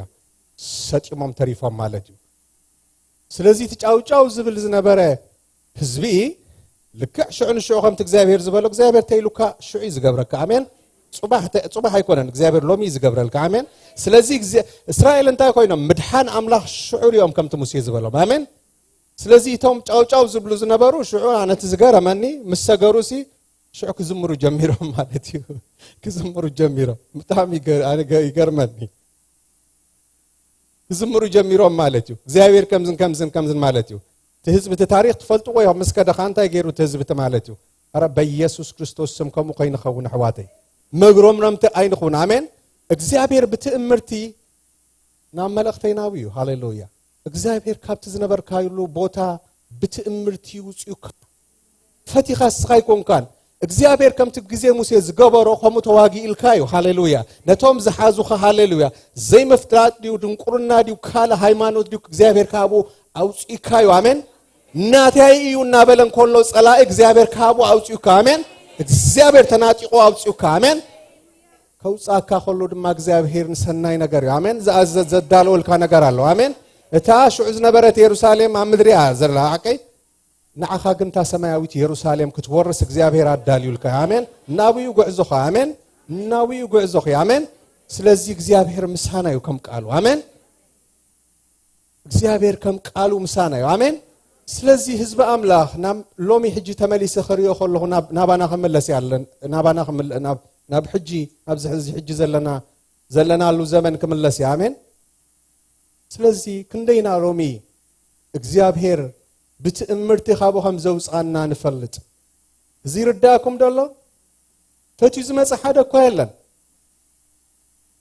ፈትዩ ካብ ኢድ ግብፃውያን ዝወፀ ወይ ካብ ዓለም የለን እግዚአብሔር ይሓርዩና አሜን ክርዳአን እንኮሎ ሰብ ኪዳን ነርና ማለት እዩ ካብ ቅድም ስኻይ ትፈልጥን ኢኻ ነርካ ኪዳን ዘለካ ህዝብ ነርካ ማለት እዩ ማለት እስራኤላውያን ኣብ ግብፅ ኾለዉ ሰብ ኪዳን እዮም ነሮም አሜን እግዚአብሔር ድማ ነቶም ሰብ ኪዳን ድማ ሕጂ ይሓርዮም ኣሎ ካብ ዘለዉ አሜን ስለዚ ካብኦም ካይና ንሕና ስለዚ ጉዕዞኻ ዘበለ ኩሉ ብትእምርቲ እዩ አሜን እስኻ ይራኣየካን ከምቲ ኣብሉይ ኪዳን ምናልባት ኣይራእኻን ክትከውን ትኽእል ኢኻ ግን ገለ ነገር ፊል ክትገብር እዚ ኣመን ማለት እዩ ገለ ነገር ዝርዳእኩም ነገር ክህሉ ብግዲ እዩ እግዚአብሔር በቀትሪ ከይትጉድእዎ ብለይቲ ድማ ከይትስንብድዎ እግዚአብሔር ምሳኹም እዩ አሜን ስለዚ ዝብል ዘሎ ሎሙን ተበጀካይ እሞ ኣይትፍራ ኣይትሸበር ይብለካ እግዚአብሔር አሜን ስለዚ ሎሚ ኣብ ዙርያኹም ዘሎ ዘሸብረኩም ነገር እንታይ እዩ ትሰምዕዎ ነገር የሸብረኩም ደሎ የፍራሃኩም ደሎ ብሕክምና ትሰምዕዎ ነገር ኩሉ የፍራሃኩም ደሎ ኣብ ጎረቤትኩም ትሰምዕዎ ነገር ኣሎ ዶ እግዚአብሔር ካብኡ ኣይትፍራህ ብለካ ኣሎ አሜን አነ ምሳኻ ይብለካ ኣሎ አሜን እግዚአብሔር ከስግረካ ይብለካ ኣሎ አሜን ዘሳገር አምላኽ ስለ ዝኾነ አሜን ካብ ቃል ወፃኢ ኣነ ይሰበኽኩን ቃሉ ይሆሙ ዝብል ሕዋተይ ከሕጉሰኩም ኣይኮንኩን ሰበኽ ዘለኹ እቲ ቃል ተሓቅስ ንሱ እዩ አሜን ስለዚ እስክንሳገር ኢና አሜን ዝሕዘና ነገር አይህሉን አሜን እስኪ ዝሕዘና ነገር አይህሉን ይበሉ እስኪ ዝሕዘና ነገር አይህሉን ይበሉ ሞት አይሕዘንን በሉ ሃሌሉያ ፍርሒ ካለ እቲ ነፍስ ወከፋ በህይወትኩም ዘሎ ነገር እሱ እናዘከርኩም በሉ እዚ ነገር እዚ አይክሕዘንን እዩ አሜን እተፈልጥ ተዓወት ናተዩ በሉ ሃሌሉያ ተዓወት ናተዩ በሉ ሃሌሉያ እቲ ምስዓር ናተዩ በሉ ሃሌሉያ ምክንያቱ ዝስዕር አምላኽ ተመለኽ ስለ ዘለኻ ማለት እዩ አሜን ኢየሱስ ክርስቶስ ጎይታ አሜን ስለዚ አይፈልጥኔ ናይ ሎሚ እግዚአብሔር ዝሃበን መልእኽቲ እዚዩ አይትፍራ አነ ምሳኻ እሞ አይትፍራ አይትሸበር ይሉ አሜን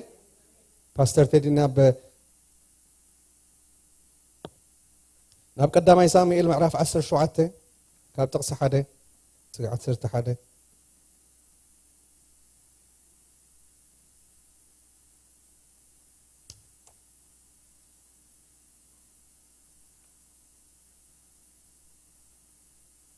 يا كاب حدث قاعد صرت حدا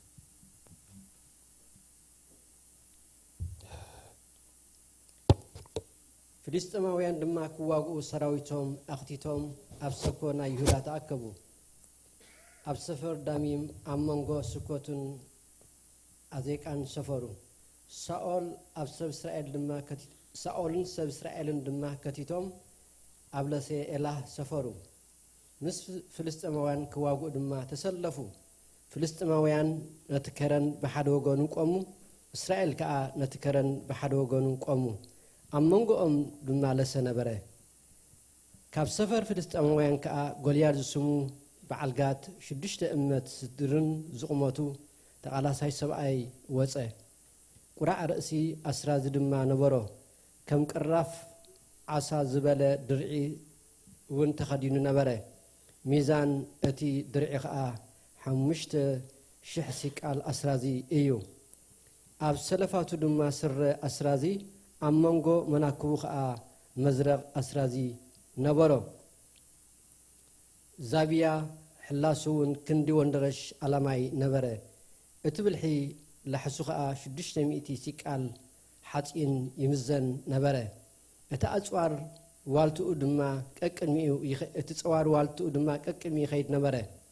ተንሲኡ ከዓ ነቶም ስልፋት እስራኤል ስለምንታይ ኢኹም ንውግእ ክስለፉ ዝወጻእኹም ኣነ ፍልስጤማዊ ዶ ኣይኮንኩን ንስኻትኩም ከዓ ገላዊ ሳኦል ካባኻትኩም ሓደ ሰብኣይ ሕረዩ እሞ ናባይ ይውረድ ንሱ ምሳይ ተዋጊኡ ክቐትለኒ እንተኸኣለ ንሕና ባሮትኩም ክንከውን ኣነ ኣሰኒፈ እንተቐተልክዎ ግና ንስኻትኩም ባሮትና ክትኮኑ ክትግዝኡና ኢሉ ጨደረሎም እቲ ፍልስጤማዊ ወሲኹ ከዓ ኣነ ሎም መዓልቲ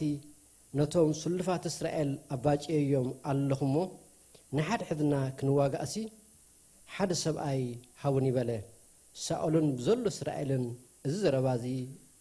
እዚ ዘረባ እቲ ፍልስጤማዊ ምስ ሰምዑ ኣዝዮም ፈርሁን ተሸበሩን አሜን ከምቲ ንፈልጦ እዚ ታሪኽ እዚ ኣብ መንጎ ጎልያድን ዳዊትን ነይሩ ኣብ መንጎ ጎልያድን እስራኤልን ነይሩ ኦኬይ ምስ ንጉስ ሳኦል ማለት እዩ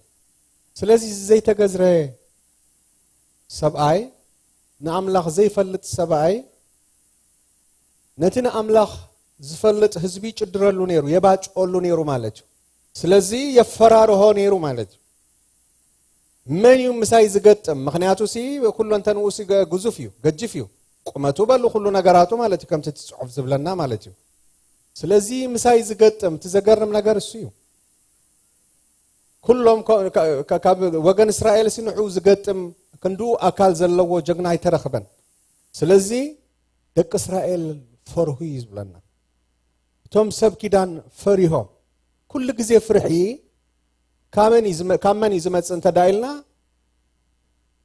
ሓይሊ እግዚአብሔር ሰኣን ምርዳእና ሓደ ግዜ ክንርሕ ኮለና ልክዕ ብኡ መጠን ኢና ነብል ማለት እዩ ስለዚ እቲ ሓይሊ ኣምላኽ እንተዳ ኣቢሉና ማለት ሲ አይ ዶንት ኖ ከመይ ክገልጾ እግዚአብሔር ምሳኻ እንከሎ ምሳኻ ከምዚ የለ ጌርካ ምርዳእ ማለት እዩ ክትርዳእ ክጅምር ከለኻ ነገራት ኩሉ የፈራርሁኻ ማለት እቲ ግዝፎም እቲ ዕቤት ናይቲ ነገራት ስለትርኢ እንታይ ኢኻ ትኸውን ትፈርሆ ኢኻ ሓደ ግዜ ስለዚ እዞም እስራኤል እውን ፈትዮም ኣይኮኑን ሓደ ገጅፍ ጎልያድ ዝበሃል ሰብኣይ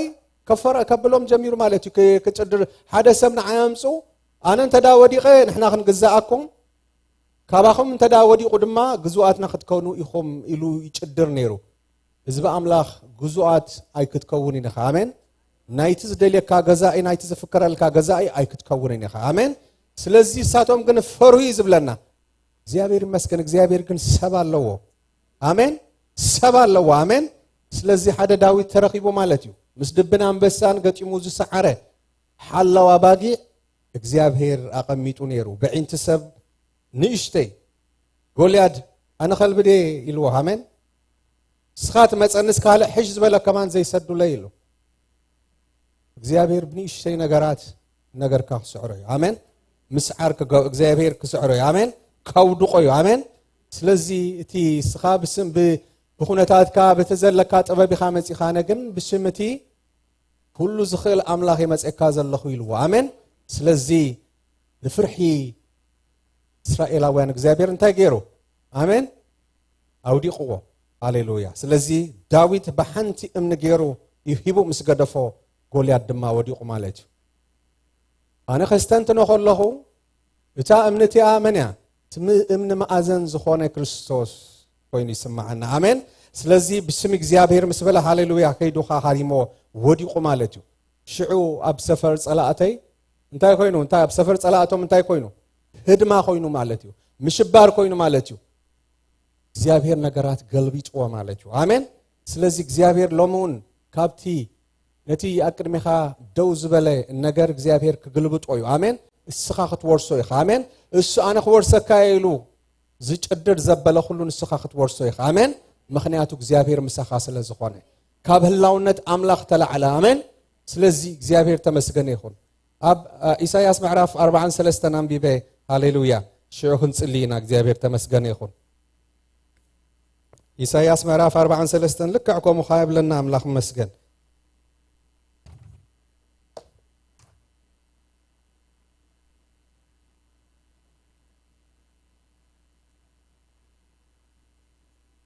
ፓስተር ቴዲ ካበራ ሓደ ያዕቆብ ነው ትንቢተ ኢሳይያስ ምዕራፍ 43 ካብ ጥቕሲ ሓደ ሕጂ ግና ኣታ ያዕቆብ እቲ ዝፈጥረካ ኣታ እስራኤል ድማ እቲ ዝደኮነካ እግዚአብሔር ከምዚ ይብል ተበጀካ እየሞ ኣይትፍራህ ብስምካ ፀዋዕኹኻ ንስኻ ናተይ ኢኻ بمايات مستحلف مسخا كخوني بوحيز متساجر كا أي كتحلكانيو آمين بحوي مستخيد أي كتنددن إخا حلال تاون أي كمخو كان أيو أنا جي أبهير أملاكا اتنا إسرائيل قدوس مدحني خا إمو نجبس بتكخا نيتيبيا سبان أبكن دخا أحلفكو آمين آمين حجنا تا يعقوب تزفترك تا إسرائيل دما تزدكونك كأجزابير كم زيبل تبجيك كايمو أي تفرح هاليلويا بسمك تصوعك خان السخاناتيخا بمئات مستحلف مسخا خوني بوحيز مستساجر كاي كتحلك كانيو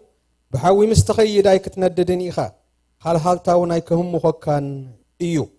أنا እግዚአብሔር أملاك كانت ناي إسرائيل قدوس مدحاني خيمو نجبس بجاخاني إثيوبيان سابان أبكندخ حلفكو أبي أنتي بلوسن كبرن سلازخونكا سلازفك أركوخان أبكندخا سبات أبكند هيوت كادما حزبتات كهبي آمين أكندخا كالك عالفو ينبرنسخا هاليلويا أكت أحلني خا آمين السخا يكتب اللعني خا آمين السخا يكتودقني خا أزيز بالإግዚአብሔር أبكندخا يبل آمين أكندخا حزبتاتي له هاليلويا يسوع كريستوس غويتا آمين أبتقاخا شحي لخا مزمور داوود معراف 9 عدن حقي أبيمانكا ألف خودكو يا ما بخاغنا أي كبت صحنيو مخنياتو እግዚአብሔር ተበጅካ ስለዝኾነ ማለትዩ እስከ ሓፍክ ንብሊና ሃሌሉያ ሓፍክ ንብሊና ለማ ኣንቲ ሃሌሉያ ሓደ ነገር ክኸውን እዩ ሃሌሉያ ካባና እምነት ጥራሕ ይጽበ ሃሌሉያ እግዚአብሔር ሓድሽ ነገር ክገብር እዩ ሃሌሉያ ሃሌሉያ ሃሌሉያ ሃሌሉያ እስኪ በመንፈስ ኮይና ክንጽልይና ሃሌሉያ ሃሌሉያ ሃሌሉያ ሃሌሉያ ዘሐዘካ ዘበለ ሎሚ ሃሌሉያ ዘፈራርሃካ ዘበለ ሃሌሉያ ለማ ኣንቲ ኢሉ እግዚአብሔር ዳዊት ሃሌሉያ لوم እግዚአብሔር ዝገብረልኩም ምድሓን ክትርኢኹም ሃሌሉያ ነቲ ሃሌሉያ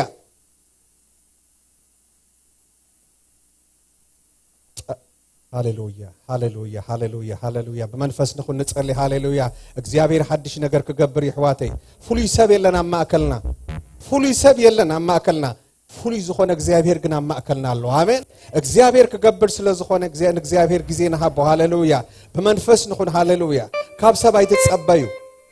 ሽም ዘለዎ ነብይ ኣይኮነን መጽኢኩም ዘሎ ሓደ ዘይጠቀም ካባኹም ዝወፀ ባርያ እዩ ዘሎ ሃሌሉያ እግዚአብሔር ግን ኣብዝሎ ሃሌሉያ ሓድሽ ነገር ክገብር እግዚአብሔር ምሳና ኣሎ አሜን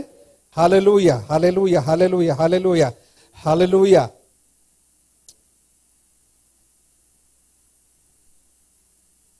ሓድሽ ነገር ኣለዎ እግዚአብሔር ሃሌሉያ ክድንክሎይ ነቲ ቅድሚኻ ደው ዝበለ ነቲ ዘፈራርሃካ ዘበለ ሎም ክወስደዩ ሃሌሉያ አይፈልጥን ዝኾን ይኹንቲ አለን ትብሎ ነገር እግዚአብሔር ለምኾስደዩ ሃሌሉያ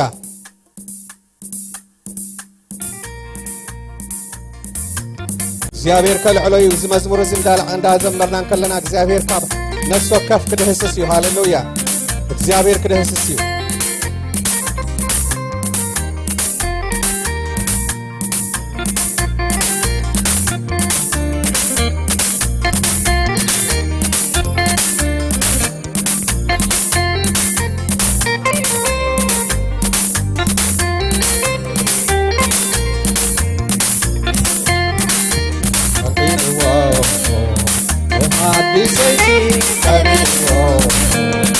أبينا تلاتي خاهدو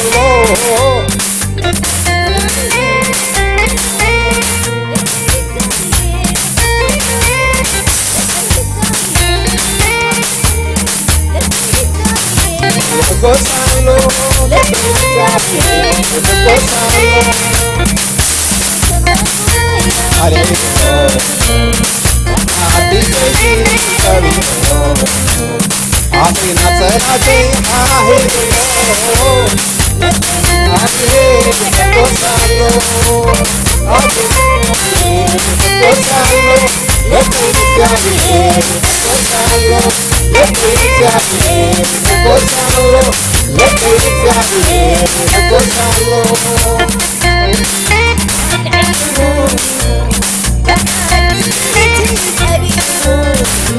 ተጸልየኩም ዝደልዩ ሰባት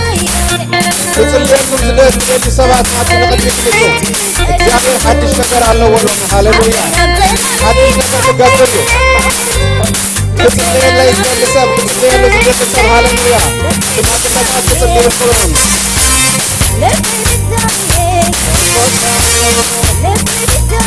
ዘፈራርሃካ ገንዘብ ዘሎ ደሊ ኣብ ቅድሚኻ ደው ዝበለ እግዚአብሔር ክድንቅሎ እዩ ሃሌሉያ ክንጽልየኩም ንዑናቱ ሃሌሉያ እግዚአብሔር ዝገብሮ ነገራት ኣለዎ ሃሌሉያ ክጽልየለ ይደሊ ዝብል ሰብ ሽማግለታት ንሓብ ድሞ ክንጽልዩ ሃሌሉያ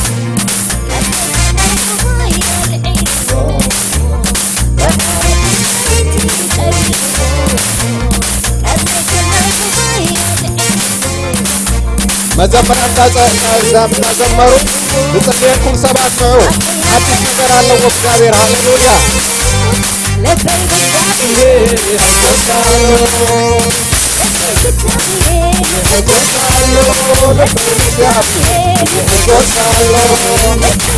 ጽልየልኩም ዝደሊ ሰባት ንዑ ሃሌሉያ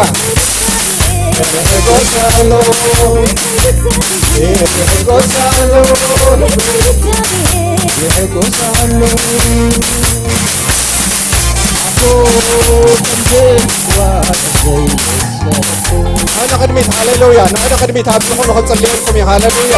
እግዚአብሔር ሓድሽ ነገር ክገብር ኢሎም ሓድሽ ነገር ኣለዎ ግድየለኩምን እግዚአብሔር ሓድሽ ነገር ኣለዎ ሃሌሉያ ዝፈርሃካ ኣይትወልሰካን እዩ ሃሌሉያ ዘፈራርሃካ ኣይትወልሰካ እዩ ሃሌሉያ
Let's go.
عافينا بطلعتي حبيب الله لبي بتزابير لبي بتزابير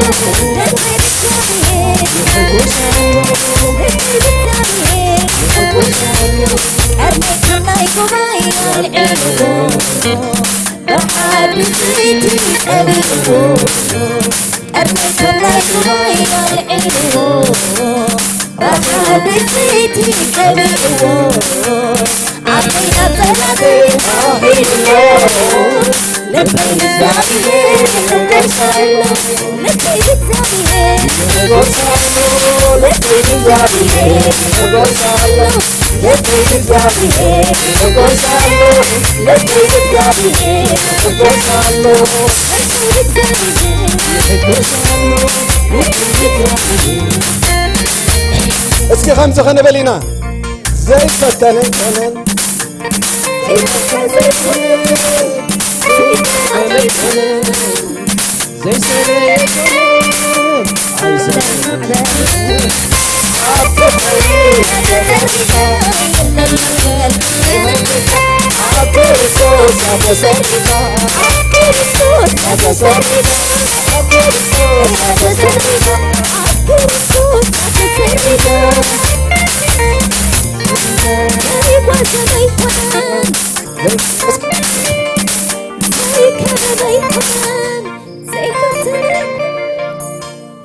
زي فتنة يكون نابلنا غنم زي فتنة يكون زي قوازة ما يكون زي دقة ما يكون زي سر يكون عيسرحني سرا يوم مطابع أملاخ يا زلا عيسرحني سرا يوم علي يا صابع أملاخ يا زلا مساء عصابع أصابع أملاخ يا زلا مساء عيسرحني سرا يوم علي يا زلا مساء عيسرحني سرا يوم علي نعاخا بسمك أستدقمي بسمك أتسري هلو أيسرحني يا بخا هاليلويا دقمتي يا إسرائيل أيسرحني ناي زخون يخون دقمتي لومي تسيرو الله بيسوس سم آمين متحاس كوينو الله آمين هاليلويا ملكو عقيرو زمسو كله لومي بيسوس كريستوس سم كابتك قالت تلا على تسيري آمين نعانا قن مسقار كوينو آمين هاليلويا يسوس كريستوس قويتايو لبي بتزابير يحكوسا لبي بتزابير يحكوسا لبي بتزابير يحكوسا لبي بتزابير يحكوسا أرني كرني قباي العلو مسكنا موداتا بحادي سيتي كبي أمو كرني كرني قباي العلو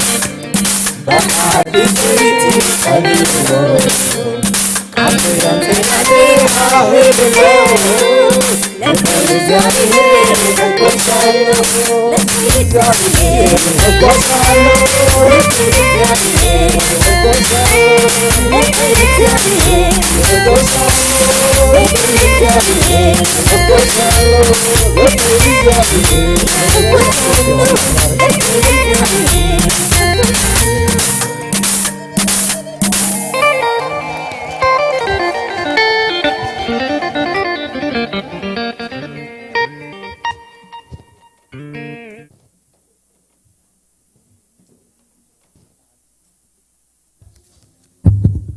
ክብርና አምላክ ይሁን ስለ ጸንሐና ጊዜ ስም እግዚአብሔር ይባረክ ይሁን ሐውና ድማ እግዚአብሔር እና ባረከ ይባርክካ ክብርና አምላክ ይሁን ክብርን ጎይታ ይሁን እሺ ቅድሚ ናብቲ መተንባህታን ናብቶም ሓደሽ ተኽታይ ምኻደይ ማማ ክትምስክረልና ያሞ ክልተ ሰለስተ ደቂቕ ክባይ እግዚአብሔር ዓብ ግብር ስለ ዝገበረላ እግዚአብሔር ስለዝረዳ አማከልና ክትመላለስ አምላክ ዓቢ ግብር ስለዝገበረላ አማከል ማህበሩና አምላክ ከመስግዶ ስለዝበለ ብሽም ኢየሱስ ክብርን አምላኽኹን ክቡራት ሕዋቴ ቅዱሳን ሕዋቴ ደቀይ ድበዛሕክን ደቀያኽን ክብርን አምላኽኹን ንዓይ ተገበረለይ ሰናይ ንኹልኹም ገበረልኩም ሓንደበትዩ ጽቡቕ ደቂሳ ሓዲረ ተስየንጎ በየነ ወፂኡ ንደገ ኣነ ቁርሲ ቀሪበ እንዳቆረስኩ بات غاز ولع سوق سرح شغلت متيرم سختتكو እግዚአብሔር حلاوي ግን ሰናይ ከምት ደምጾ ደኮን ጸጋሜቲ ኢደይን እግረይን አፈይ አብዝ በጽፍኔ ተታዊ አትብል ታደል አለትኝ ክብርን አምላክ አውጽ ገዛ ሆለሁ ግን እግዚአብሔር ሰብሰዲዱልኝ እግዚአብሔር ታሐሴለሁ መስለን ወዲአሙ ርድአኒ አይጨክንልኝ ሰብሃበኒ ሆስፒታል ተخልኩ አሳኻኹን ሐኪመይ ርድአኒ ዚያ ኢላ ጽል ርድአን ኸውኒ ይፈልጥኒ ከምዛ ድበልኩዋ ሞባይል ነራ ጠቃይ በጨርቅ ገረስ ሒቤ ናብድር خكوس كسكا خدول الى دول تبركس نابينا بينا ودي اكو ايدلو تبلكو كمص يبلن ساعه ساعه مصدحن تا غوربيت تليا دويلكا مفتاح كافتش ماغله مومص كتردا ان تلقى مصيا خفيتا ردياتني ام حدا ور حدا يملا حاوين نخو كم حدش على ساعه زابير مسكن حوات عديتات تخن حواتي دقي دخنكن كل طور حسل الصور ካብዝናይ ቸርችና ምግብ ጥራይ ኣብ ገዛ ሓውኸይታ ኣጎደ ብሕዋት ወዱ ጓሉ ሰባይ ሰቤቱ ኩሉ በጽሕኒ ንዓይ ድገበረለ እግዚአብሔር ንኩሉ ገበረ ፍቅሪ ሰብ ሂብና አምላክ መስገን ሰናይ ተገሪለ ጋሻ ሆለኹ ኣነስ ኣይተጋየሽኩን ኣብ ዝዓዲ ብዚ ቸርች እግዚአብሔር ረዲእኒ ወዚ ኣደይ መስገንኩ ኮይኑ ኩሉ ግዜ እዩ ሕርኽርኽ ድብለኒ ተገበረለ ናይ ሰብ ጥራይ ደኸውሪ ናቴካ ኸውሪ ድበለ እዚ ኮይኑ ለይ ሙኽተውሪ ለይ ደሊ ኣመን ክብርን ኣምላክ እግዚአብሔር መስገን ጉሩኻት ጎረቤቴ እንዳኣቶ ዳዊት ወይዘሮ ኤልሳ ምስ ጓላ ልዋም ኩሎም ስድራ ጎራብተይ ደ ኣመንተኹና እንበላለዋ ንተሓንቲ ናይ ፅሬት ተሓንቲ ናይ ምግቢ ኮይነን ሰናይ ተገይሩለይ ሳሕጀ ኸቢረ ክብርና ኣምላኽ ተመስገን ከተመስግኑለይ እደለሞ ንኹልኩም መስግነኩም ኣለኹም ተመስገን ተመስገን አምላክ ይባርክ ማማ እግዚአብሔር ይመስገን ስተገበረሉ ወሬታ ዝመለሰብ ለባቢ እግዚአብሔር ይመስገን ሕርኽርኽ ይልኒ ተም ቅዱሳን ተገበሩለይ ከመስግኖም ይግባአኒ ስለዚህ እግዚአብሔር ዝጸጋ ማእከልና ይብዛሐልና ክብርና አምላክ ይኹን እግዚአብሔር ከም ዝበለ ሰናይ ግብረ ስለዝገበረ ባባቤነ ድማ ቆሐጎሰካ ኢየሱስ ጎይታይ ክብርና አምላክ ይኹን ሓደሽቲ ተልኹም እስኪ ክንላለየኩም ለማዓንቲ ዝመጻኹም ካብ ርሑቕን ቀረባን ሰላምኩም ክንቅበል ሰላም ክንትሉና ሰላም ክንብለኩም ለማዓንቲ ዝመጸጋሻ እንድሕራሉ ብድሕሪት ኣለካ ስምካ ከበይ ከም ድመጸኸ መጀመሪያ ሰላም ሕዋት ከመይ ኣለኹም እግዚአብሔር ይመስገን ከምዚልና ገጽ ንገጽ ንኽንረአየ ንዝፈቐደ ልዑል እግዚአብሔር ክብርን ምስጋናን ይኹኖ አሜን ስመይ ተሸመ ጊላይ መብራህቲ ይበሃል ኣብዚ ዳርጋ 2 ወርሒ ቢሉ ገይሩሎ ካብ እስራኤል የመጽአ ብመን ዋዕዳሓን መጻኻ ብመንገዲ ብርሃን ሰማይ ቤተክርስቲያን የመጽአ አላሁ መስገን ብርሃን ሰማይ ቤተክርስቲያን ናይ በሓቂ ከም ስሙ ንብዙሓት ካብ ጸበባ ናብ ብርሃን ተሰጋገረ ቤተክርስቲያን እዩ ኣነ ሓደ ካብኦም እየ ማለት እዩ ኣብ እስራኤል ከምቲ ትፈልጥዎ ቶም ዝነበርኩም ኣብኡ ነርኩም ኢኹም ቶም ዘይነበርኩም ከዓ ብዙሕ ጸገማት ነይርዩ ምስ ክልተ ደቀይን ምስ በዓልቲ ቤተይን ራብዓይ ርእሰይ ካብ እስራኤል እናብዚ መጽአ ማለት እዩ ብመንገዲ ቸርች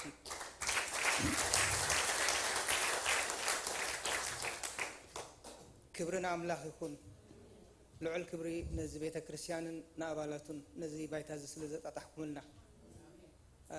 ከምዚ ዝበልኩኹም ዳርጋ 2 ወርሒ ኣቢለ ገይረ ካብ ዝመፅእ መቸም ክትመፅእ ካብ ኒዮ ክብገስ ከለኹ መፅእ ምስ በልካን ፅባሒቱ ኬትካ ከተመስግን እዩ እቲ ሃረርታን ድልየትን ማለት እዩ ኣብዛ ዓዲ ምስ መፅኣኩ ቁሩብ ርሕቕ ኢሊ በዚ ምዕራብ ናይ ቶሮንቶ ዘለኹ ብዘይብኡ እውን ገዛ ክደሊ ገለገለ ብዝኾነ ክሳብ ሕጂ ዘይምምፀይ ቀሪአካ ይሓትት በዚ ኣጋጣሚ ከመስግኖ ነዚ ቸርች ዘይብቅዐይ ክሳብ ሕጂ ማለት እዩ ብዝኾነ ግን ንዓይ እዚ ቸርች ከምቲ ዝበልኩኹም ራብዓይ ርእሰይ ምስ ስድራይ ኣብ ዝመፅእ ኣለኹ ገና እውን ሓደ ኣብ ኢትዮጵያ ሓደ ኣብ ዩጋንዳ ቆልዑ ኣለውኒ ንዕኦም እውን ልዕሊ 14 ዓመት ኣይተረኣየናን ምስኦም ተራኺብና ገጽ ንገጽ ንኽንራኸብ ከዓ ጸሎትኩምን ምኽርኹምን ኣይፈለየና ብዝኾነ መቸም ኣነ ብቓላት ክገልጾ ዝኽእል ኣይኮንኩን ናይ ውዕለት ንዓይ ዝገበረለይ ኣምላኽን ብርሃን ሰማይ ቸርችን ኣብ 2013 መወዳእታ ከባቢ ኣብ መጀመርያ ናይ ወርሒ ጥሪ ማለት እዩ 2014 እየ ሽዑ ኣብ እስራኤል ብዙሕ ሰላማዊ ሰልፊ ነይሩ ብዙሕ ተስፋታት ዝቆረፅናሉ ግዜ ነይሩ ብዙሕ ባህል ነይሩ ብዛዕባና ማለት እዩ ሽዑ ብዛዕባ ብርሃን ሰማይ ቸርች ሓበሬታ ረኺበ ኣብዚ ወረቐት ሰዲደ ኣብኡ ናብ ካልእ ፈቲነ ነዊሕ ገይሩ ዝኾነ መንጎ ኣይሰለጠን ገለ ለስታይ ቢለ ነይረ ብርሃን ሰማይ ግን ቃሉ ደይዓፅፍ ኣብ ግዚኡ ውዕለቱ ዝፍፅም ቤተ ክርስቲያን ኮይኑ ኣብ 2019 ድሕሪ ገለ ዓመታት ማለት እዩ ከምዚ ኢሉ ሪጋ ካመፅ ኢሎሞ ወረቐት ሕጂ መልእካ ስለ ኢሎምኒ ወረቐተይ መልእየ ከምዚ ዝብለኩም ከዓ ካብቲ ዝነበርናዮ ፀበባ ምስ ስድራይ ተኣኻኺብና ብዝበፂና ገና እቶም ፋሕፋሕ ኢሎም ዘለዉ እውን ብሕጂ መፂኦም ምሳና ንኽራኸቡ ኣብ ተስፋ ኣለና ማለት እዩ እዚ ብናይ ኣምላኽን ብናትኩም ፃዕርን እዩ ስለዚ ኣነ ብሓቂ ብቓላት ክገልፆ ዝኽእል ኣይኮንኩን ንስኹም ዝገበርኩምለይ ውዕለት ኣምላኽ ይመስገን እዚ ቤተ ክርስቲያን እዚ ብሓቂ ንዓይ ዓብ ውዕለት ይገይርለይ እሞ ክብርን ምስጋናን ንዓኹም ንኣባላት ናይዚ ቤተ ክርስቲያንን ነዚ ቤተ ክርስቲያንን ይኹን እግዚአብሔር ይባርክካ አምላኽ ጸጋ ይብዛሕልካ ኦኬ ሓራይ ዝኾነ ከመስግን የመፅእ ከም ዝበልኩኹም ብልቢ የመስግነኩም ሓን ግዜ ተዘልዩ ኣብ 2010 ኣብ 2020 ኣብ 2021 ኣቢሉ መቸም ምስ ኣባላት ኣብ እስራኤል ነበሩ ናይ ቸርች ንዳዋወል ነርና ብዝኾነ ሽዑ ግዜ እዚ ቤተ ክርስቲያን ኣብ ፀገም ስለ ዝነበረ ካብቲ ተኻሪቦ ዝነበረ ከምዚ ልወፅእ ኣሎ ገለ ምስ በሉኒ ብዓቕመይ $1,000 ሰዲደ ነይረ ከም ሓገዝ ብሕጂ እውን ዝኾነ ይኹን ዓቕምና ብዘፍቅዶ ማለት እዩ ኣብ ጎኒ እዚ ቸርች ኮይና ዝከኣለና ክንገብር ምዃንና በዚ ኣጋጣሚ ቃል ክኣትወልኩም ይፈቱ ይቐኒየለይ ደጋጊመ ክብረት ይሃበለይ እግዚአብሔር ይባርክካ ክብርና ኣምላኽ ይኹን ሎሚ ጎይታ ብዙሓት ሕያወት ሰባት ይብና ለኣምላኽ ይመስገን ክብሪ ንስም ይኹን ተሾመ በየነ እውን ሓወኸ ረኺብካ ኣለኻ እግዚአብሔር የተመሰገነ ይሁን አሜን ያው እኔ ትግረኛ አልችልም ግን እሰማለሁ እግዚአብሔር የተመሰገነ ይሁን የመጣሁት ከአዲስ አበባ ነው እዚህ ዛሬ እግዚአብሔር በሚመለክበት መንፈስ ቅዱስ በሚከብርበት በዚህ በእግዚአብሔር ጉባኤ መካከል በመገኘቴ በጣም ደስ ብሎኛል እግዚአብሔር ይሄንን ጉባኤ ይባርክ ስለተቀበላችሁኝ አመሰግናለሁ እግዚአብሔር ይባርክኪ ክብርና አምላኽ ይሁን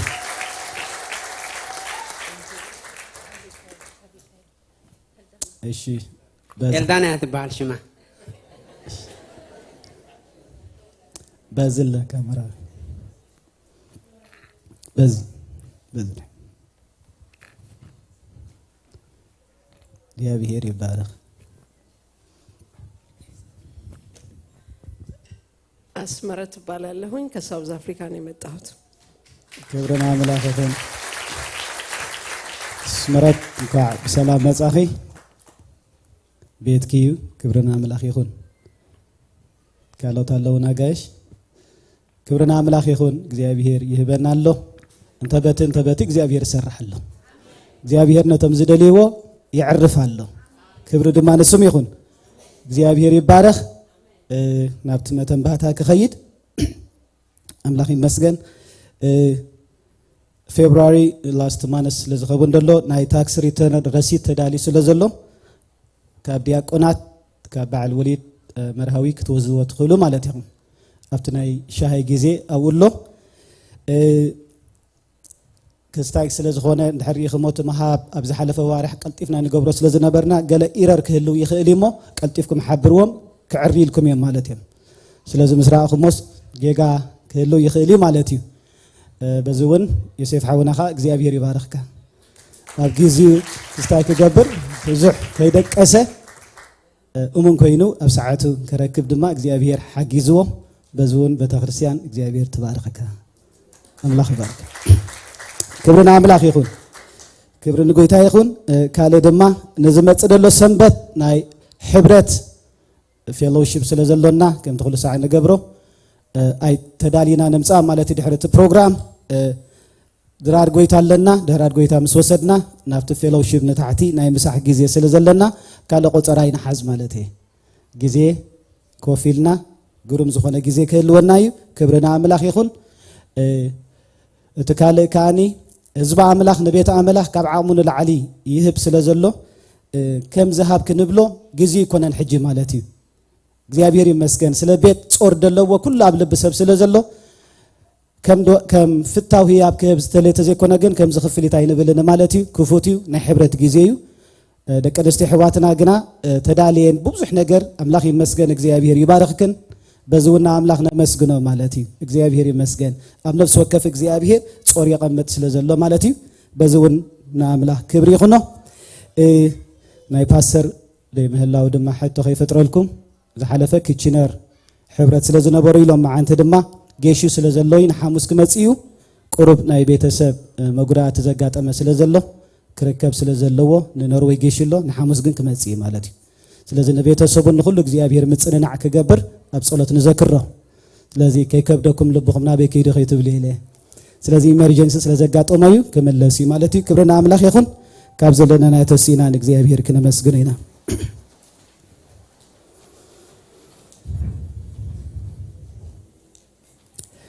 ኣምላኽ ይባረኽ ኣሻሕ ግዜ ኣሻሕ ኣላፍ ግዜ ኣላፍ ምስጋና ንእግዚኣብሔር ይኹኖ ንኩሉ ኣብ ጊዜኡ ኣብ ሰዓቱ ጽቡቕ ዝገብር ኣምላኽ ኣብ ማእከልና ኣሎ ክብርና ኣምላኽ ይኹን ኣይትፍራህ ተበጀካ ዝብል ኣምላኽ እሙን እዩ እግዚኣብሔር ይመስገን እስኪ ንኣምላኽ ነመስግኖ ስለ ዝፀንሐና ኩሉ ክብርና ኣምላኽ ይኹን እሺ ማርች 11 ድማ ናይ ደቂ ኣንስትዮ ኣሕዋትና ኣሎ ግዜ ስለ ዝኸደየ ካልእ ኩሉ እቲ ናይ ሰንበት ናይ ዓርቢ ኩሉ እቲ ናይ ባይብል ስታዲ ናይ ደቂ ኣንስትዮ ናይ መነስያት ኩሉ ኣሎ እግዚአብሔር ይመስገን ቅዱስ ዘላለማዊ አምላክና ናቦናን እግዚአብሔር አቦና መስግነካለና በዘጸናሐና ኩሉ ግሩም ዝኾነ ጊዜ ተመስገን በዘገልግሉና ኩሎም እግዚአብሔር አቦና መስግነካለና አቤትካ ክንጸናና አቤትካ ቃልካ ክንሰምዕ ንዓኻ ክነመስግን ንዓኻ ድማ ክነኽብር ከምዚ ዝበለ ዕጫ ዕድል ስለዝሃብካና ብሩኽ እግዚአብሔር አቦና መስግነካለና በአምላክ ንሕይል ተባይሉ ከመተጻፈ ኩሉ ሰዓባኻ ንሕይል ስለዘለና ነመስግነካለና እትጣዓሲ ቀቅድሚያም ይወጽ ጽሑፊሞ እግዚአብሔር አምላክ መንገድና ዘበለት ምድምድ ስለዘለኻ ነመስግነካለና ብሩኽ እግዚአብሔር አቦ ንፓስተርን ቤተሰቡን ድማ ኩሉ ክትባረኽ ምጽንናዕ ከናብ ኩሉ እግዚአብሔር አዝማድ ናባዝማዱን ክትልኽ ንጽልያለና አብታ ጽንዕቲ ኢድካ ነማዕቀበለና በበረኸት ይመለሰና ንብላለና በኩሉ ኃይልኻ እግዚአብሔር ንስኻ መስኡ ክትከውን ድማ ናብ ዝፋን ጸጋኻ ነማዕቀበለና ብሩኽ እግዚአብሔር አቦ በብሉኽ ባሪኽካና ያኻሞ ክብርን ህበካለና بنجر كله نتكبر قدوس سمك كاب حج نزل عالم سجدت يقول نبل علونا بيسوس كريستوس يوسم آمين እግዚአብሔር ይባርክኩም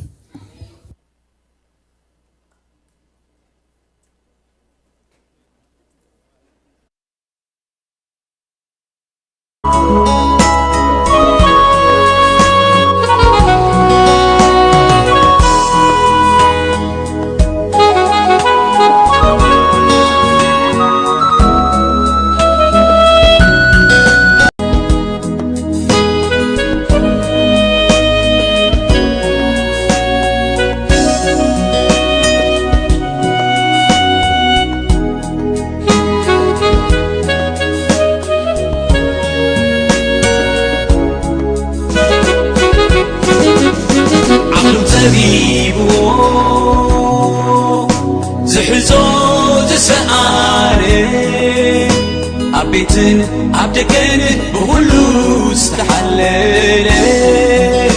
بركب إلى ወልዳ